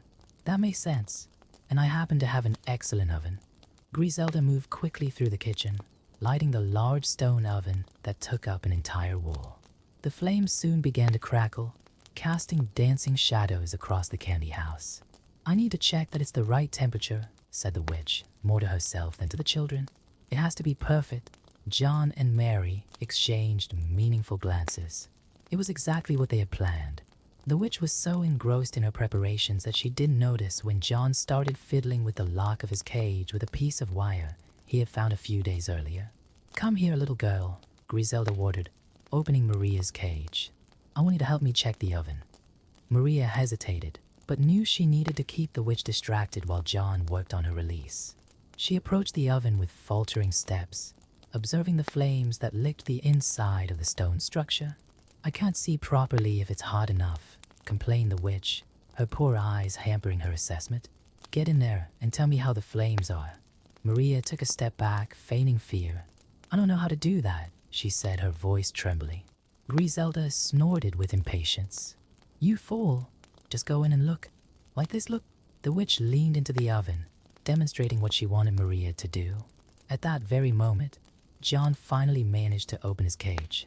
With an agility that surprised even him, considering his weakness, he jumped out and ran silently to his sister. The moment the witch was leaning completely over the oven, John and Mary gathered all their strength and pushed her over. Griselda let out a horrifying scream as she fell into the burning oven. Maria quickly closed the heavy iron door, while John locked the bolt. The witch's screams and imprecations echoed through the candy house, making the gingerbread walls shake. The children hugged each other, their hearts beating wildly, as the sounds diminished until they ceased altogether. "We did it," whispered Maria, still hardly believing it. But there was no time for celebration. John was already rummaging through the house, looking for supplies to take with him on his escape. In the kitchen, they found a cloth bag which they filled with bread and dried fruit. Maria discovered a small chest full of gold coins and jewelry, probably stolen from other victims of the witch. "Should we take it?" she asked hesitantly. John considered for a moment before replying, "Yes. We can use it to help our family and other needy people in the village." As they prepared to leave, something extraordinary began to happen. The candy house began to melt and crumble, as if the witch's death had broken some enchantment that kept it standing. Chocolate dripped down the walls, and the crystallized sugar on the windows dissolved like snow in the sun. "Quick!" shouted John, grabbing his sister's hand. "We got to get out of here." The children ran out of the collapsing house, carrying their precious supplies. Behind them, the magical construction had completely melted away, leaving only a giant puddle of melted sweets on the forest floor. The sun was high in the sky now, and for the first time in weeks, John and Mary could feel its rays warming their faces. The forest seemed different, less threatening. It was as if the witch's death had dispelled a dark mist that hung over that part of the forest. "Which way should we go?" asked Maria, looking around. John closed his eyes for a moment, remembering the stories his mother used to tell him about how to find your way around the forest. "Moss always grows on the north side of the trees," he said, "and our village lies to the south of the deep forest." So the brothers began their journey home, stronger and wiser than when they had been abandoned. The weight of the sack of provisions and the treasure chest was barely noticeable, so great was their relief at being free. As they walked, they talked about what they would tell their father and how they could use the witch's gold to help not only their family, but the whole community that was suffering from hunger. The sun was beginning its descent over the horizon when they spotted a familiar puff of smoke rising above the trees.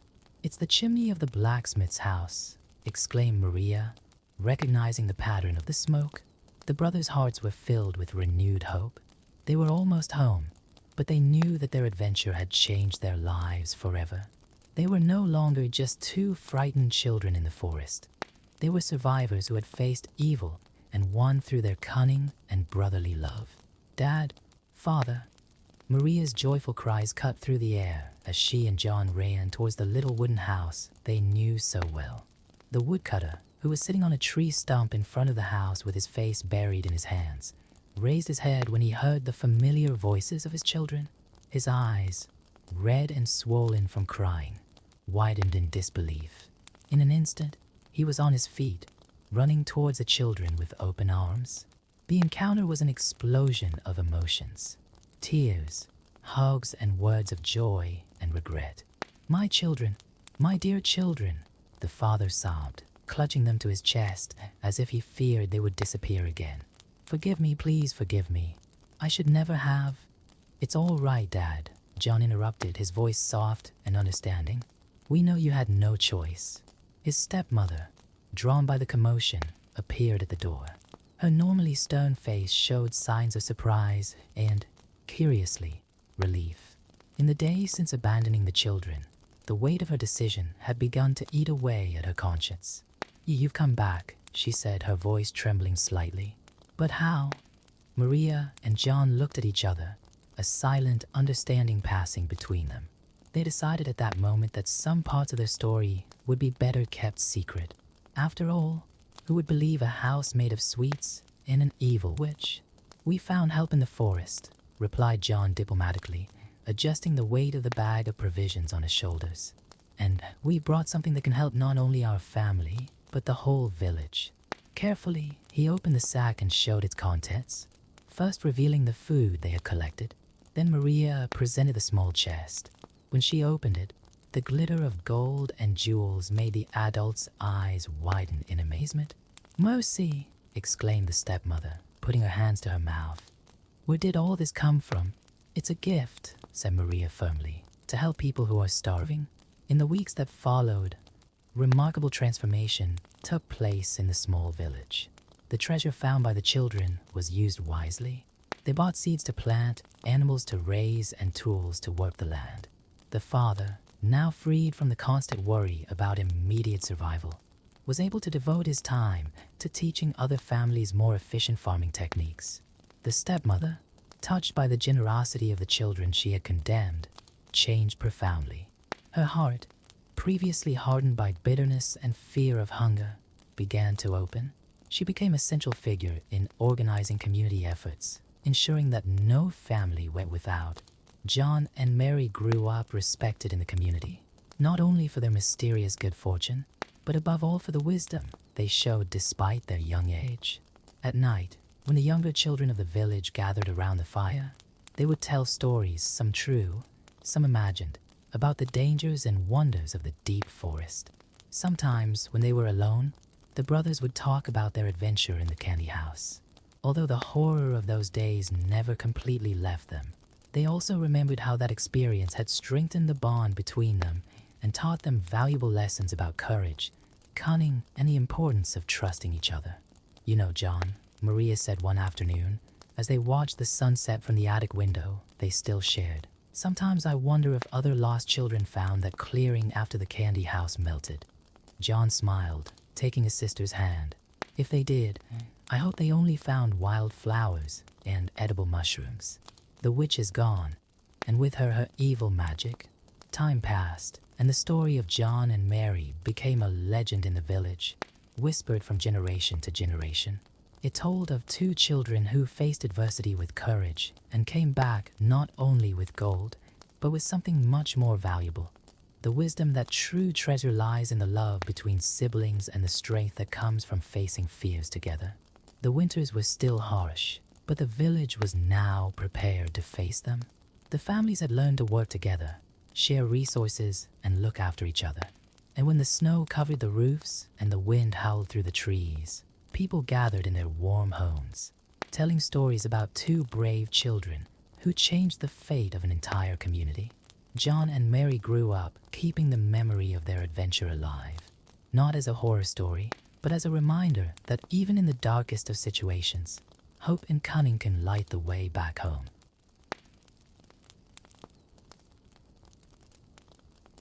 In a distant kingdom, where magic still danced freely among the ancient trees and wishes had the power to change destinies, lived a couple in a small house on the edge of the forest. Anna and Thomas, married for 10 years, shared a dream that seemed more and more distant: to have a child. Every night, Anna watched the stars through the window of their modest kitchen, whispering silent prayers to the heavens, while Thomas worked tirelessly in their small garden, hoping that one day they would be able to share their fresh vegetables with a child of their own. The couple's house stood next to a high wall of old stones, covered in ivy and moss. On the other side stood the legendary garden of the witch god Hel, a mysterious woman who was rarely seen by the villagers. Stories about her power and cruelty circulated like the wind through the narrow streets, but few could confirm their veracity, as those who dared to approach her lands were never seen again. One spring morning, when the first rays of sunlight were still struggling to break through the mist, Anna discovered that she was pregnant, the news spread through the village like pollen on the wind, bringing joy and celebration. Thomas, ecstatic, immediately began preparing the small room next to theirs, imagining the day they would rock their baby to sleep. It was during the second month of pregnancy that the cravings began. These were no ordinary pregnant cravings. Anna developed an overwhelming obsession with the radishes that grew in Gaffel's garden. She could see them from her window, their lush green leaves swaying seductively in the breeze, their fat, juicy roots occasionally visible when the strongest wind stirred up the loose earth. "They're the most beautiful I've ever seen," whispered Anna, her hands pressed against the glass of the window, eyes fixed on the forbidden garden. "Thomas, I feel like I'm going to go mad if I don't taste them." Thomas tried to grow his own radishes, but nothing he planted seemed to satisfy Anna's desire. She wasted away day after day, barely touching her food, her eyes always on Gaffel's garden. After weeks of watching his wife waste away, Thomas made a decision that would change their lives forever. One moonless night, when the shadows were thickest and the silence deepest, Thomas climbed over the wall. His heart was pounding so loudly that he feared Godhel could hear him from across the garden. With trembling fingers, he plucked a few radishes and ran back to the house. Anna devoured the vegetables as if they were the most precious delicacy of the gods. And for the first time in weeks, she slept with a smile on her face, encouraged by his wife's success and happiness. Thomas repeated the feat the next night, and the next and the next. It was on the fourth night that everything changed. Jumping over the wall, Thomas found Godhel waiting for him in the garden. The witch was tall and imposing, her night-black hair contrasting with her moon-pale skin. Her eyes, green and penetrating, seemed to shine with a light of their own in the darkness. So, his voice was smooth as silk but sharp as a blade. "It is you who have been stealing my precious radishes." Thomas fell to his knees, trembling. "Please forgive me. My wife is pregnant and has developed an uncontrollable craving for your radishes. She can't eat anything else. She's wasting away." A sinister smile appeared on Gaffel's lips. "Our life growing up? What an interesting coincidence. I've wanted a child of my own for so long." His eyes flashed with a terrible idea. "Let's make a deal then. Your wife can have all the radishes she wants, but in return, when the child is born, it will be mine." The horror of the proposal struck Thomas like a thunderbolt, but before he could protest, Godhel continued, "It's either that or I'll report your thievery to the kingdom. You will be executed, and the child will die before it is even born. The choice is yours." With a heavy heart and tears in his eyes, Thomas accepted the deal. He returned home carrying not only the radishes, but also the weight of his decision. In the months that followed, Anna received baskets and baskets of fresh radishes, never suspecting the terrible price they would pay for them. When the baby was born, it was a girl with hair as golden as the sun and eyes as green as emeralds. Anna barely had time to nurse her daughter for the first time before Godhel showed up to collect his debt. The witch named the child Rapunzel and disappeared with her into the night, leaving behind only the echo of the disconsolate sobs of a mother who had just lost her only child. Years passed, and Rapunzel grew up under Gaffel's care in a house hidden in the forest. The witch, fearing that someone might try to steal the girl, planned to keep her close at all times. When Rapunzel turned 12, Godhel revealed her final plan. A stone tower that stood alone in the middle of the densest forest, with no doors or stairs, just a single window at the top. It was there that Rapunzel lived, her tears watering the stone floor while her golden hair grew in an extraordinary way, becoming her only connection to the outside world. Every day, Godhel would visit the tower, bringing food and company, climbing Rapunzel's long hair as if it were a golden rope, while humming, "Rapunzel, Rapunzel, toss your braids." The years unfolded slowly in the lonely tower, where Rapunzel grew up in isolation, her days marked only by regular visits from Godhel. The witch, who insisted on being called Mama, dedicated herself to educating the young girl in the arts she considered appropriate: music, poetry, embroidery, and, curiously, the preparation of ointments and ointments with medicinal herbs.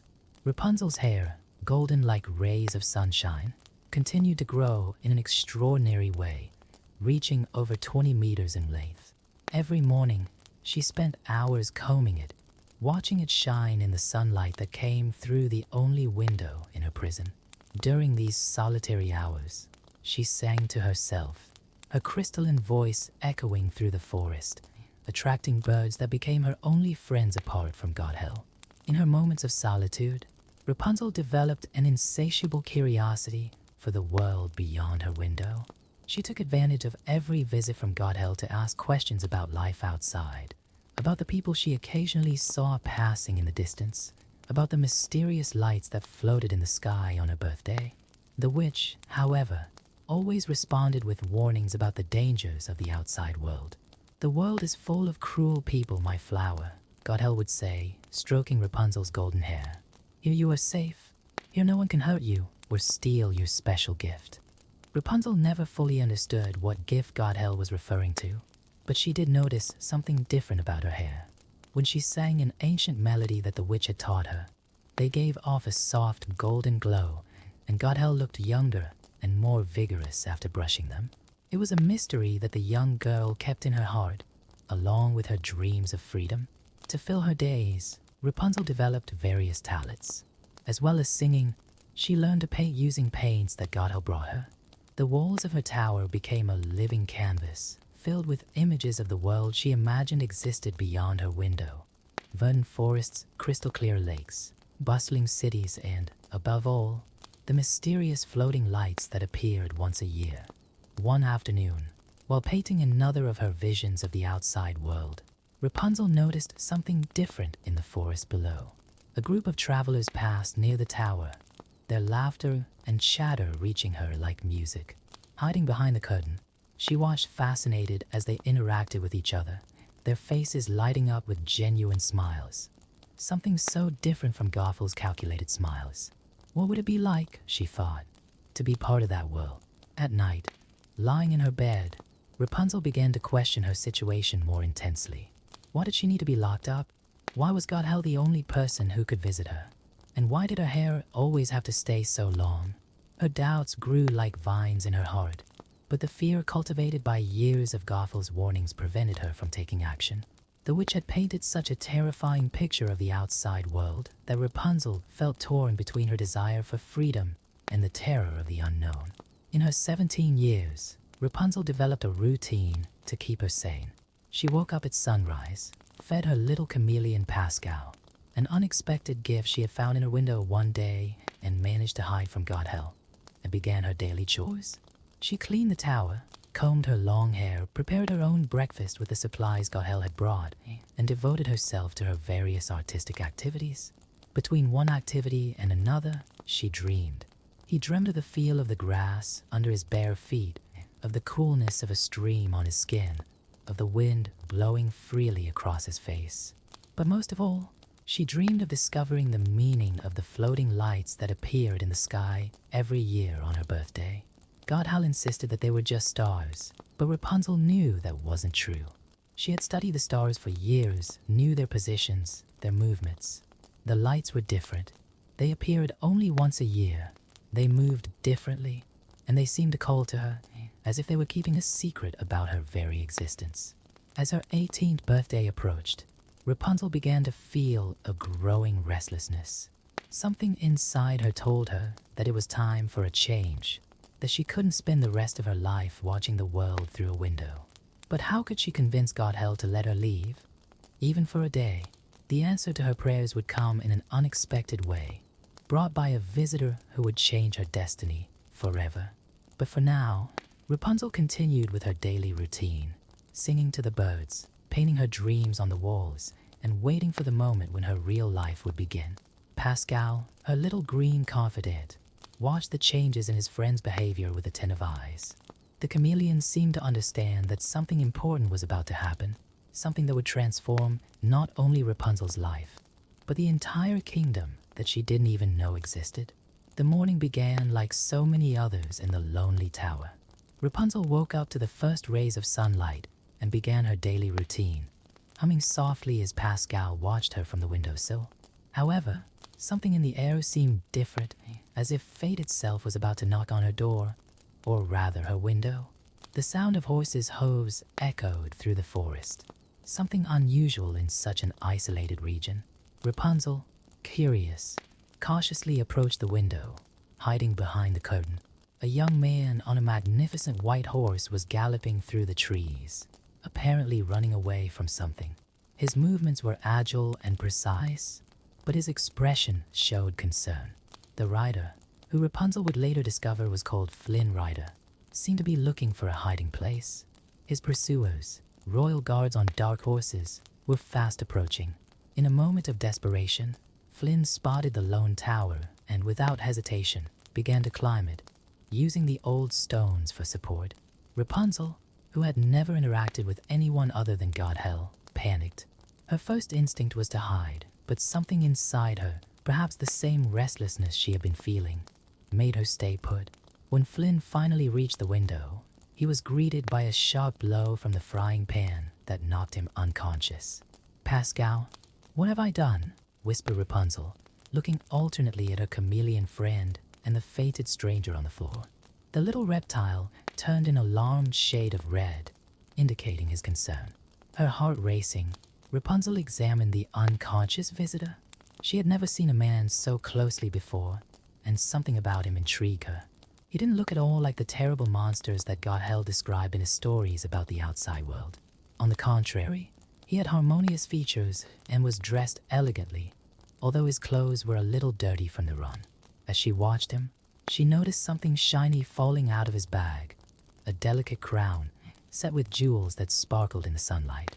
Rapunzel picked it up, marveling at its beauty, and as she placed it on her own head, she felt a strange familiarity that she couldn't explain. The sound of distant voices brought her back to reality. The guards were still searching the vicinity of the tower. Acting quickly, Rapunzel hid Flynn's unconscious body in her closet after tying it up tightly with her own hair, a precaution that seemed sensible at the time.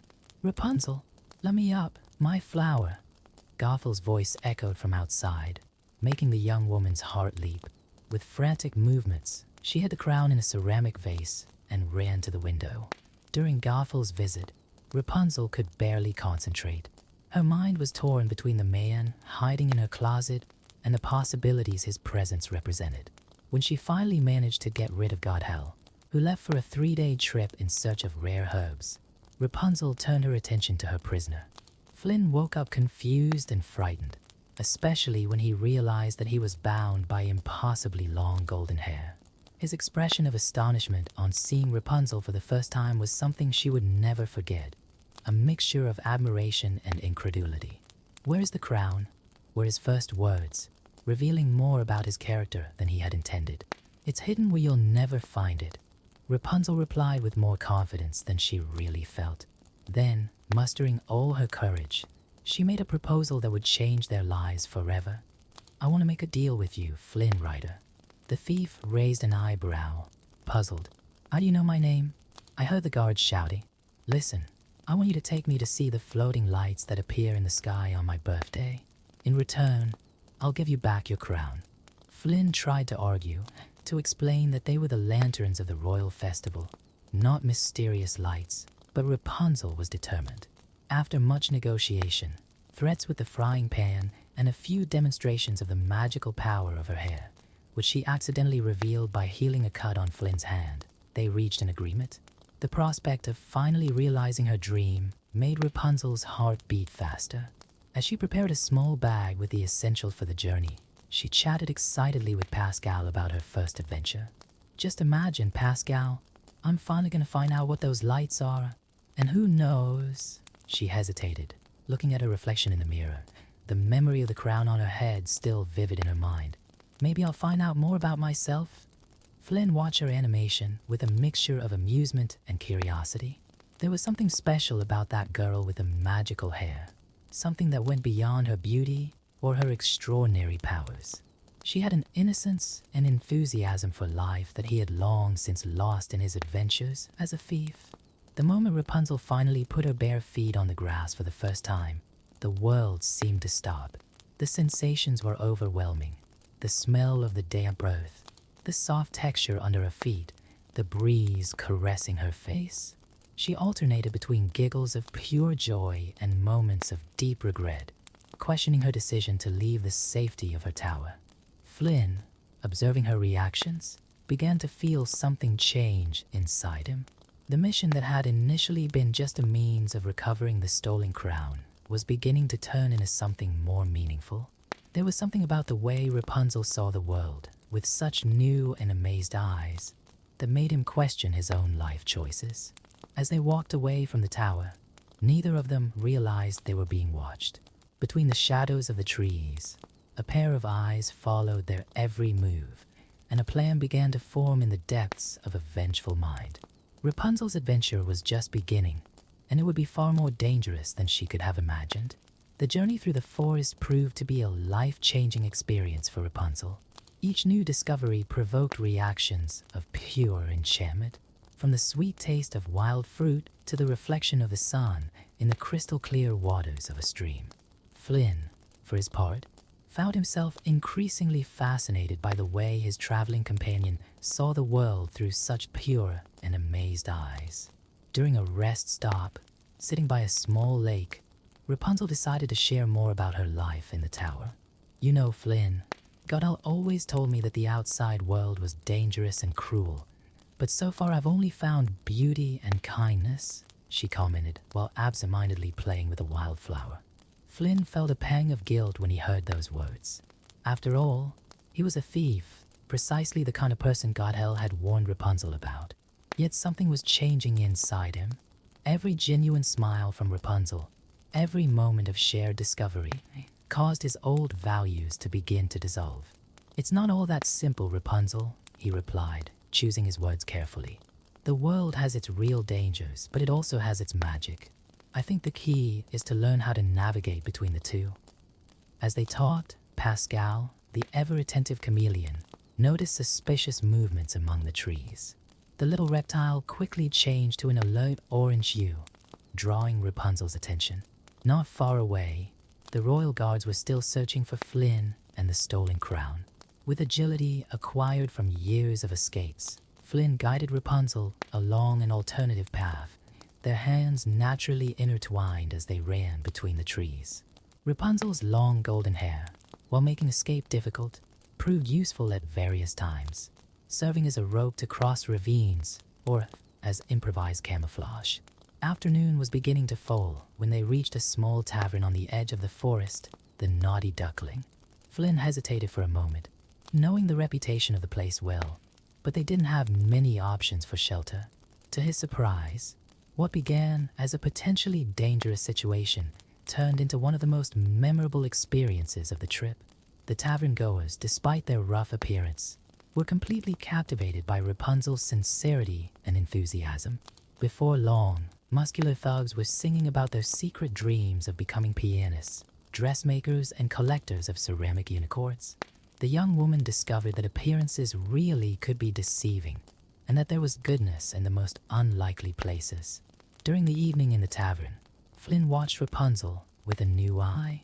He saw how she could see the best in people, how her presence brightened up the gloomiest of surroundings.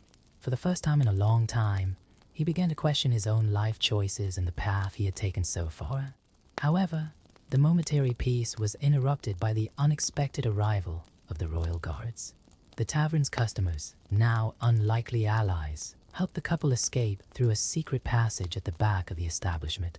As they ran through the dark tunnel, Rapunzel held Flynn's hand tightly, her heart beating fast, not just from the danger, but from the thrill of the adventure.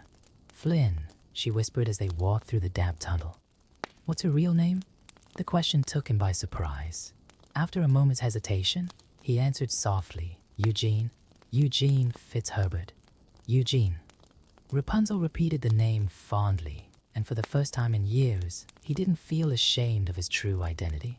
As they emerged from the tunnel, they found themselves in a deep canyon with an ancient dam at the bottom.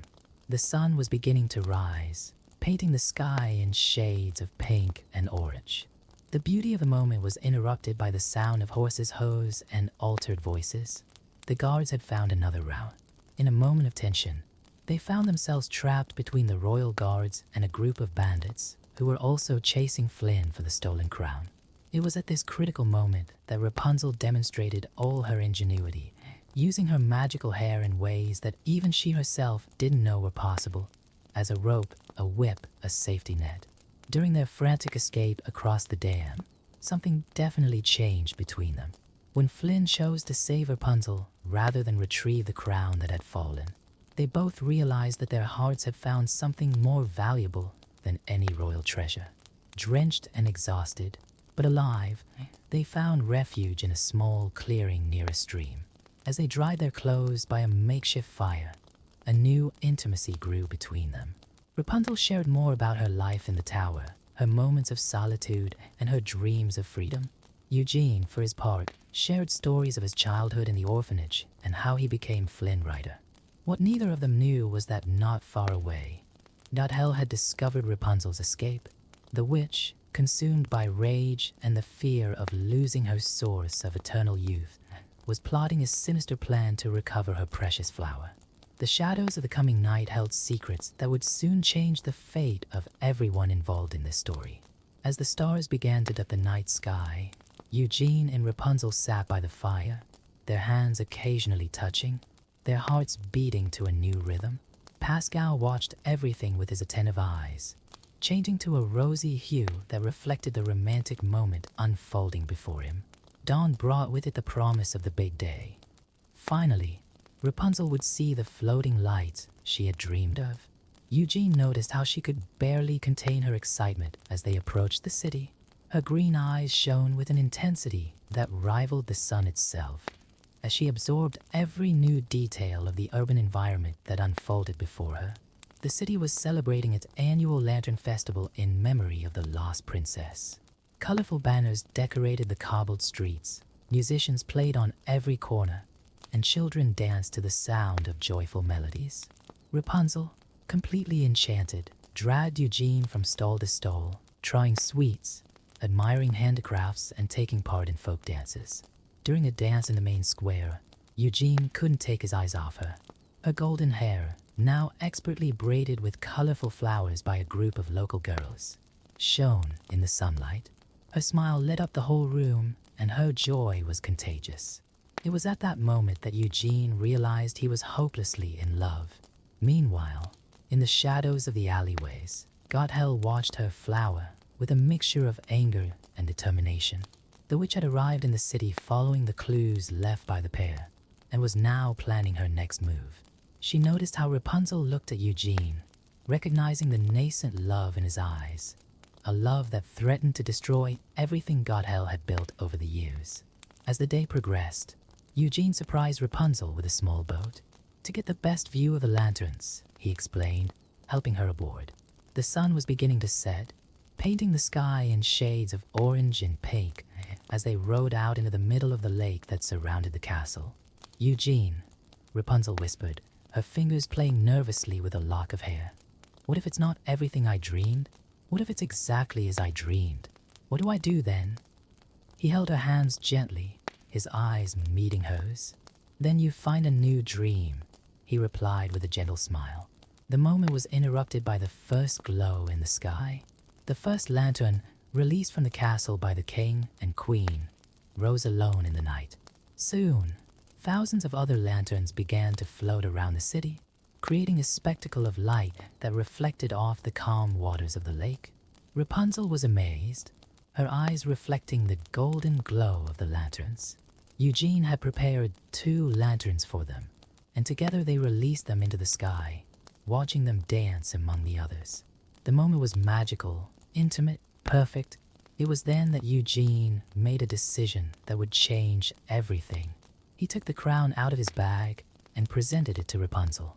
I don't want it anymore, he said softly. I've found something more valuable. Before Rapunzel could reply, a strange light on the shore of the lake caught her eye. There were 2 lanterns, positioned in a way that she recognized immediately. It was a sign from Hel, one she had known since she was a child. Fear gripped her heart. Eugene, I need to check something, she said, her voice trembling slightly. I promise I'll be back soon. Eugene agreed to wait for her, not suspecting that this moment would mark a dramatic turning point in their lives. Rapunzel found Gothel waiting in the shadows, but the conversation that followed was not at all what she had expected. "He's only interested in the crown, my flower," Gothel declared with false concern. "Watch." Rapunzel watched in horror as two men appeared on the boat where Eugene was. From his position, it looked as if he was handing over the crown voluntarily, leaving with them. In fact, Eugene was being attacked, but the distance and darkness masked the truth. Heartbroken, Rapunzel allowed Gothel to take her back to the tower, convinced that her dream of love had only been an illusion. What she didn't know was that Eugene, after escaping from the bandits, ran desperately back to the meeting point, only to find the place empty. In the tower, while packing her things, Rapunzel began to notice details in her paintings on the walls. The sun symbol of the kingdom was unconsciously repeated in her drawings. Memories began to surface.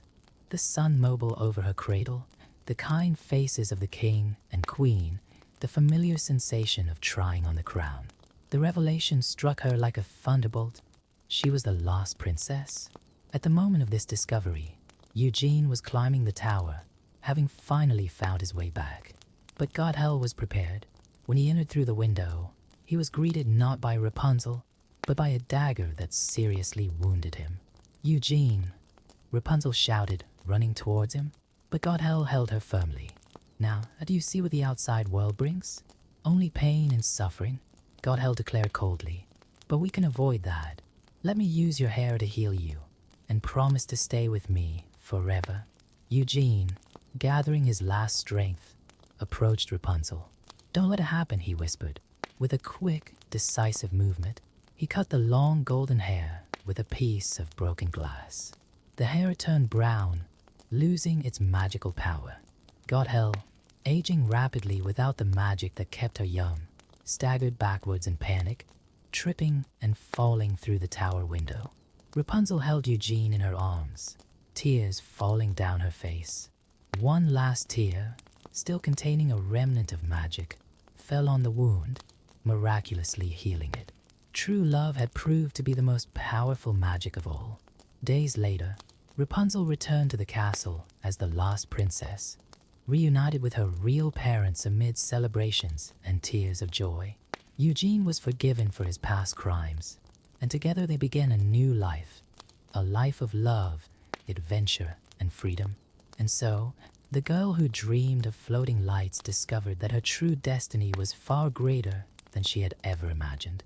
Not only did she find her place in the world, but she also brought light and joy to everyone around her, proving that sometimes the best dreams are the ones we didn't even know we had.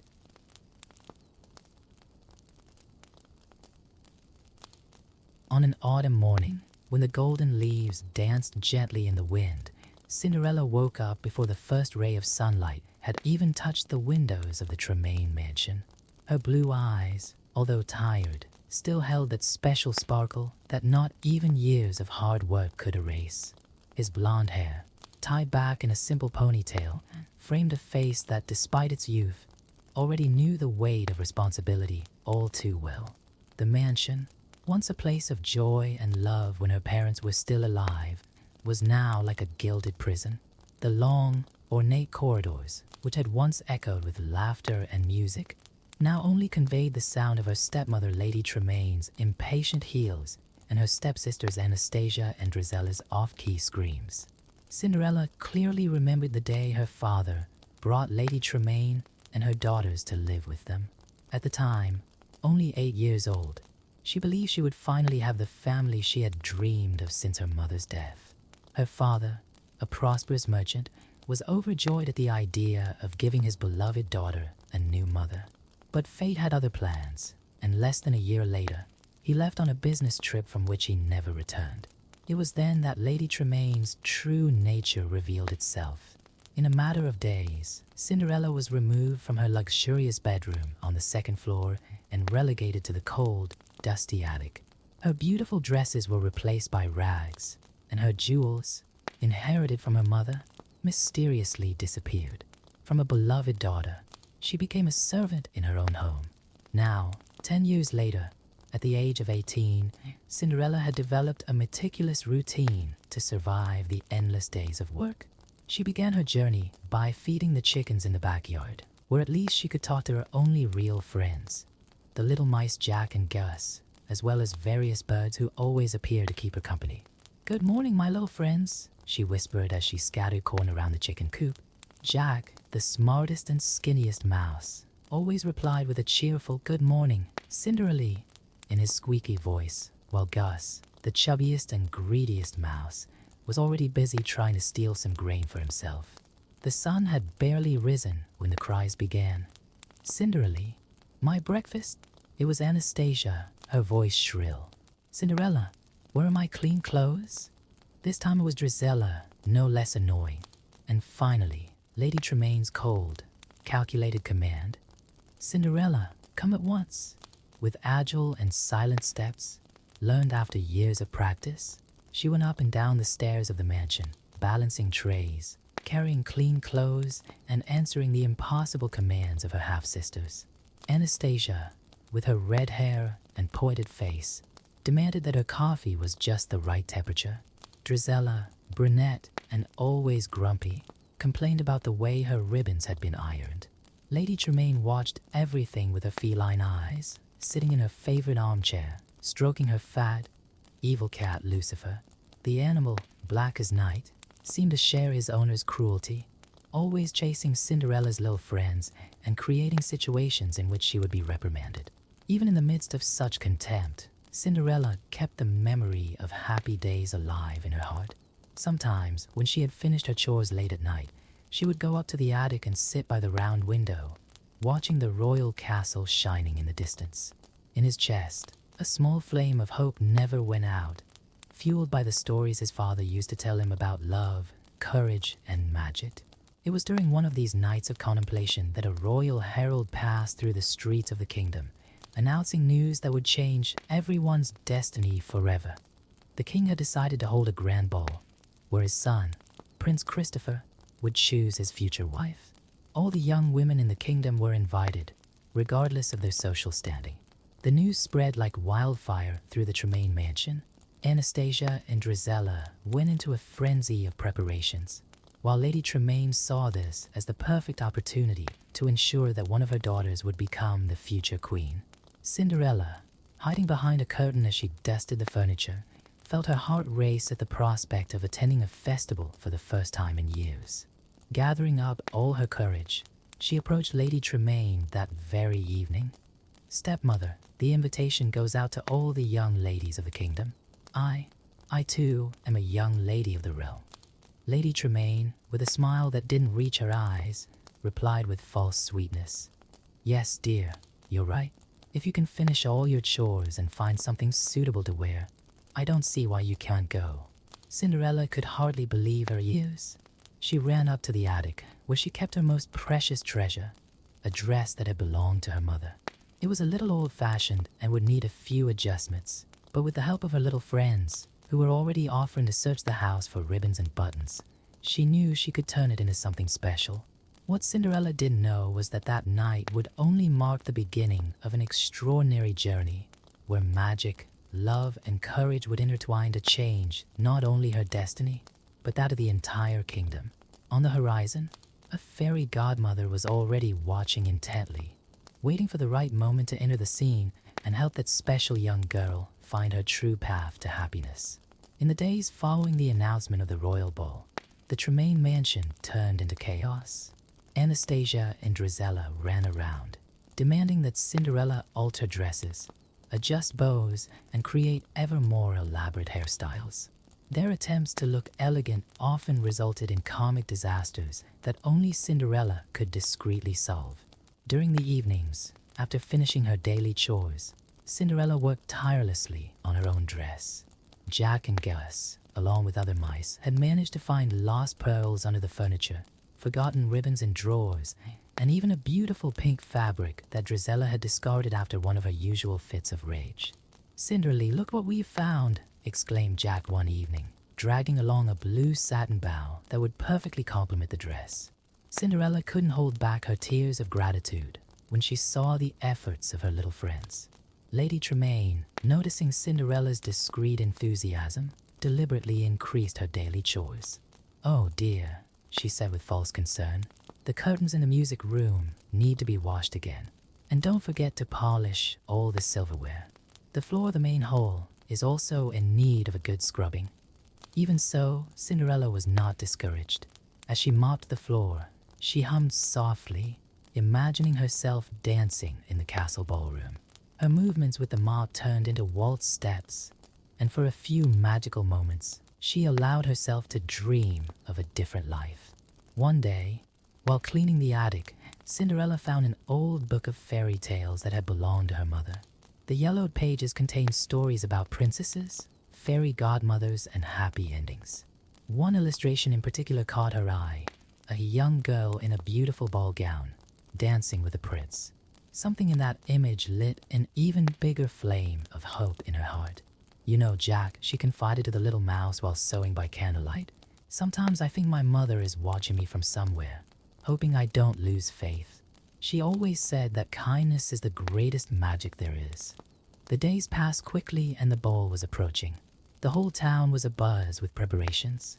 Merchants displayed their finest silks and jewels. Shoemakers worked day and night to fulfill orders, and young dreamers bowed in front of mirrors, imagining the moment when they would meet the prince. At the castle, Prince Christopher himself was less than enthusiastic about the idea of the ball. "Father," he argued with the king, "don't you think there's a less theatrical way of finding a wife?" The king, a short, pudgy man with a passion for sweets and traditions, just laughed at his son's concerns. "Nonsense. A royal ball is exactly what this kingdom needs. Besides," he added with a mischievous grin, "I'm too old to wait any longer for my grandchildren." At the Tremaine mansion, the eve of the big day arrived with unprecedented excitement. Anastasia had decided that her green dress needed more frills, while Drizella insisted that her jewelry wasn't extravagant enough. Lady Tremaine watched everything with a satisfied smile, already planning how one of her daughters could capture the prince's attention. Cinderella, for her part, had finally finished her dress. It wasn't as luxurious as her stepsisters, but there was something special about it. Every stitch had been made with love, every detail chosen with care. The result was a simple but elegant dress that highlighted her natural beauty. "It's perfect, Cinderella," exclaimed Gus, spinning around happily while the other mice applauded. Even the birds that used to visit her window seemed to approve, trilling a cheerful tune. That night, while helping her stepsisters with the final preparations for the ball, Cinderella allowed herself to dream about what would happen the next day. She imagined herself walking down the steps of the mansion in her refurbished dress, getting into the carriage with her family, and finally, after so many years, having a night of merriment and dancing. What she didn't know was that fate sometimes has more extraordinary plans than our wildest dreams can imagine, and that, somewhere not too far away, a fairy godmother was already preparing her magic wand, knowing that the moment to transform the life of that special young girl was closer than ever. As night fell over the city, the stars seemed to shine a little brighter, as if they too were looking forward to what was to come. In the Tremaine mansion, Cinderella fell asleep with a smile on her lips, her heart full of hope for the day that was about to dawn. The big day finally arrived, bringing with it unprecedented excitement to the Tremaine mansion. The sun had barely risen when Cinderella was already on her feet, rushing around to help her stepsisters with the final preparations.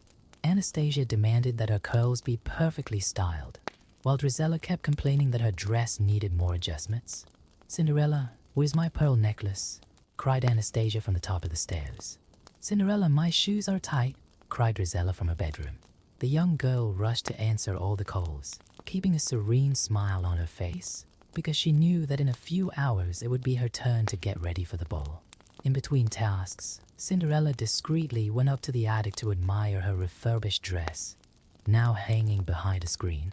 Jack and Gus stood guard proudly beside the dress, like little sentries protecting a precious treasure. "You're going to be the prettiest at the ball, Cinderella," said Jack with conviction, while Gus nodded enthusiastically, his cheeks streaked with crumbs from the breakfast Cinderella had shared with them. As the afternoon progressed, the anxiety in the mansion reached its peak.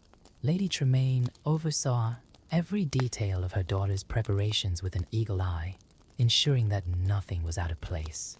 Her plans to arrange a royal wedding for one of her daughters could not be ruined by any slip-up. Finally, as the sun began to set, painting the sky in shades of pink and gold, Cinderella finished her chores and ran up to the attic to get ready. With the help of her little friends, she took a quick bath and began to dress. Her blonde hair was tied up in an elegant bun, with a few loose strands framing her face. The dress, although simple compared to those of her half-sisters, fit her slender body perfectly. The blue ribbons and satin bow that the mice had found added a special touch to the outfit. Cinderella turned in front of the small broken mirror, feeling truly beautiful for the first time in many years. "I'm ready," she announced, gracefully descending the stairs. Lady Tremaine and her daughters, already fully dressed, were waiting in the drawing room. The moment her eyes landed on Cinderella was one of pure shock. But, that's my lace," squealed Drizella, pointing to the blue satin on Cinderella's dress. "And those are my old pearls," exclaimed Anastasia, recognizing the tiny details on the bodice. Lady Tremaine watched the scene with a dangerous glint in her eyes. "So," she said in a soft voice that barely disguised her fury, "you stole my daughter's belongings to make your dress?" "No, stepmother," protested Cinderella. "I found these discarded things. They were just leftovers that..." But before she could finish her explanation, Anastasia and Drizella advanced on her like beasts. "Thief!" they shouted, pulling at the ribbons, tearing at the fabric, destroying the work of weeks and seconds. Cinderella watched in horror as her dream fell to pieces before her eyes. Lady Tremaine did nothing to stop her daughters. When they were finally satisfied with the destruction, she just said coldly, "Well, it looks like you don't have anything suitable to wear to the ball anymore. Too bad.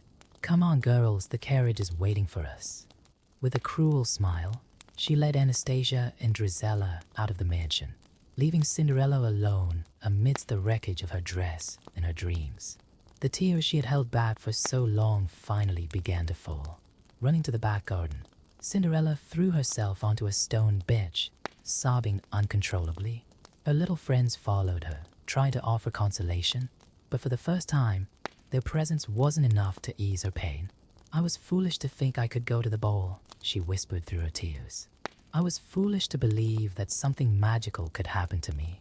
It was at that moment that something extraordinary began to happen. Tiny lights, like golden fireflies, began to dance around the garden.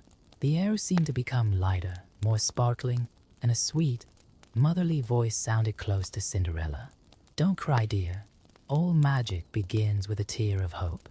Cinderella raised her watery eyes and was stunned by what she saw. Before her stood a kindly-looking lady, dressed in a shimmering blue cloak and holding a wand that glowed softly in the night. Her smile was so warm and comforting that Cinderella felt her heart calm instantly. "Oh, who are you?" she asked, still not believing her eyes. "Why, my dear," replied the lady with an even wider smile, "I'm your fairy godmother, of course, and the time has come to turn your tears into something truly magical."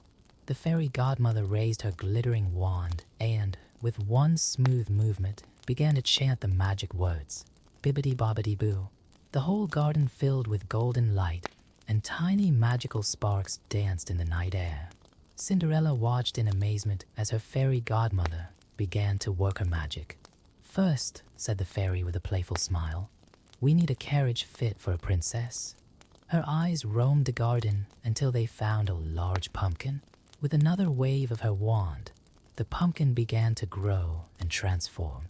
Its sides expanded, gaining elegant curves and golden details, until it became a magnificent carriage that sparkled like crystal in the moonlight.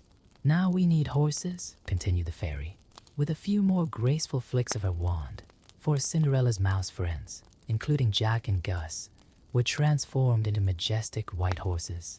Their hair shimmered like silk, and their manes fluttered in the wind like satin ribbons. "But who will drive?" asked Cinderella, still absorbed in the magical spectacle unfolding before her eyes. The fairy godmother laughed softly and, with another wave, transformed an old garden lizard into an elegant coachman, dressed in an impeccable uniform. "And we mustn't forget the minions," she exclaimed, transforming 2 friendly mice into garrulous minions, who immediately took up their positions beside the carriage. Finally, the fairy godmother turned her attention to Cinderella. "And now, my dear, we're going to take care of you." With a flick of her wand, magical sparks enveloped Cinderella in a swirl of light. Her torn rags began to transform, the simple fabric giving way to a delicate silk that seemed woven with moonlight. The dress that emerged was a sky blue so pure that it seemed to capture the sky itself. The swirling skirt floated as if it were made of clouds, and tiny crystals sparkled across the length of the fabric like stars. Her hair was magically arranged in an elegant hairstyle, adorned with tiny crystal flowers that sparkled with every movement. But the final touch, and perhaps the most magical of all, were the little shoes. Made entirely of crystal, they reflected the light like diamonds and fitted Cinderella's feet perfectly, as if they had been sculpted especially for her. "They're perfect!" exclaimed Cinderella, turning to admire her reflection in a nearby pool of water. She could hardly recognize the elegant and graceful young woman she saw reflected. "Remember, my dear," warned the fairy godmother in a more serious tone, "all magic has its price. The enchantment will only last until the last stroke of midnight. When the clock strikes 12, everything will go back to the way it was before." Cinderella nodded, firmly engraving the warning in her mind. "I understand, fairy godmother. I'll be back before midnight, I promise." With the help of her minions, she climbed into the carriage, her heart beating fast with anticipation. Through the window, she saw her fairy godmother waving with a motherly smile. "Go, my dear, and remember, be true to yourself, for it is your goodness that makes you truly special." The carriage drove off gently into the night, and Cinderella felt as if she were living in a dream. The city streets looked different from inside that magical carriage, and every time they passed, people stopped to admire the extraordinary spectacle. At the castle, the ball was already in full swing. The main hall glowed with thousands of candles, and the orchestra played soft waltzes while dozens of couples danced gracefully across the marble hall.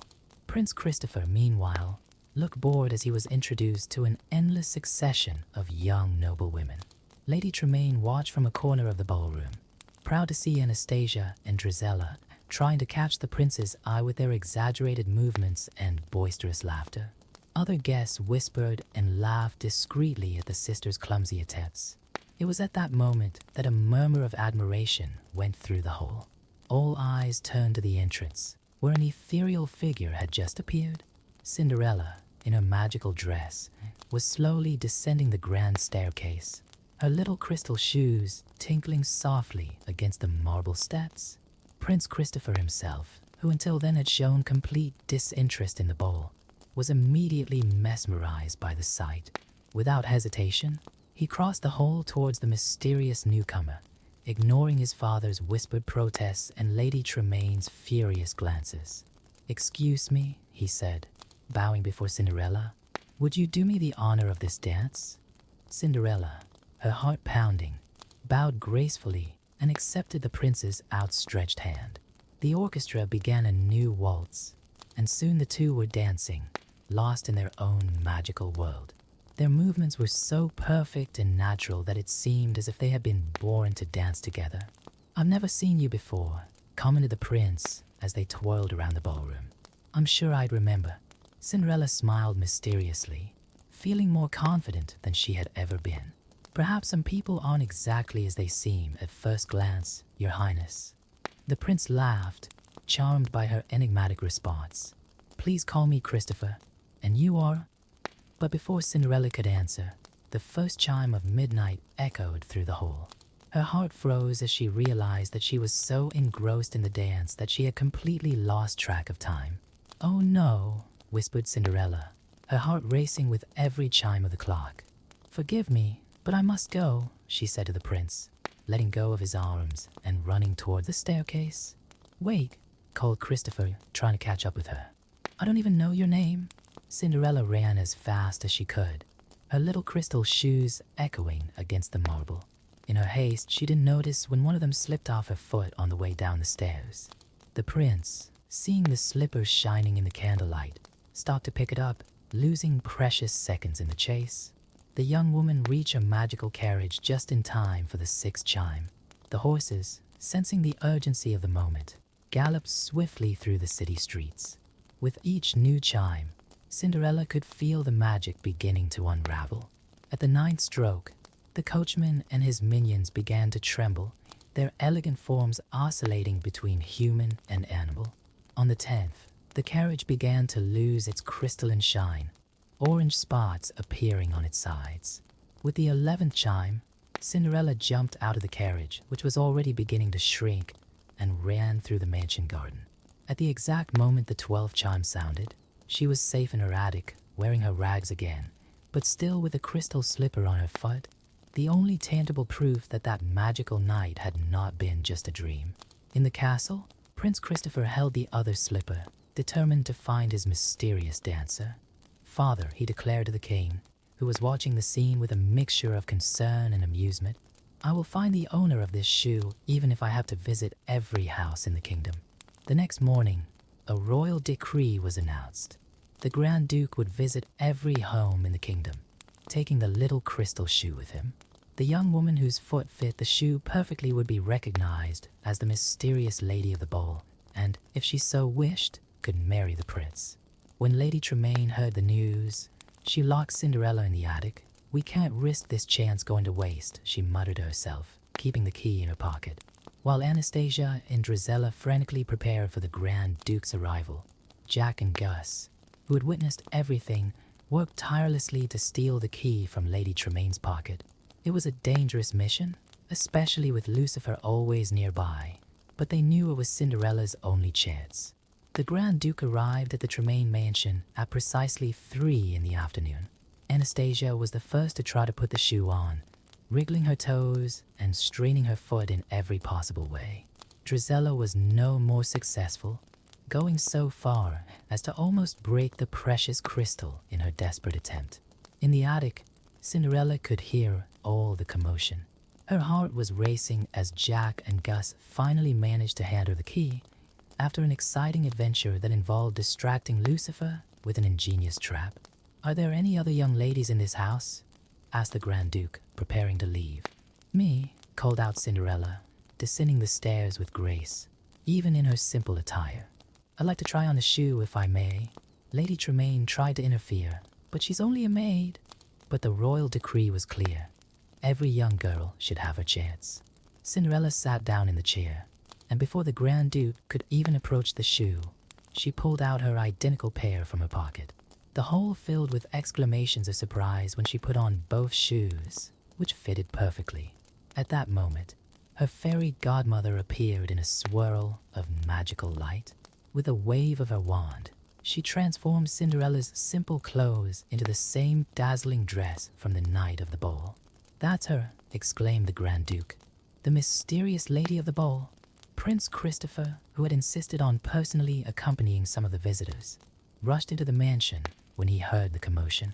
His eyes met Cinderella's, and all the love they had shared during that magical dance returned in full force.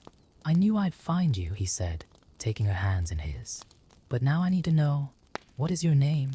"Cinderella," she replied softly, "and my whole life has been a preparation for this moment." The wedding was celebrated a few weeks later, with all the pomp and circumstance that a royal event deserved. Cinderella, radiant in her wedding dress, made sure that her little friends took places of honor at the ceremony. Jack and Gus, wearing tiny formal clothes, couldn't have been prouder. Lady Tremaine and her daughters were invited to move to a remote estate where they lived to reflect on their past actions. The Tremaine mansion was transformed into an orphanage where destitute children found not only shelter but also love and hope. As a final magical surprise, the fairy godmother presented the couple with a pair of crystal slippers for their first daughter, ensuring that the magic and love would live on for generations. And so Cinderella discovered that her mother was right. Kindness really is the greatest magic there is. Her gentle heart and resilient spirit had been her true strength during all those difficult years. And now they were the basis of her happiness alongside the prince who had won her heart. Did they live happily ever after? Well, real life has its ups and downs, but Cinderella and Christopher faced every challenge together with love understanding, and that hint of magic that exists in every heart that remains open to dreaming. And on clear nights with a full moon, it is said that a magical carriage can still be seen crossing the kingdom's skies, reminding everyone that fairy tales can indeed come true. You just have to believe and keep kindness in your heart.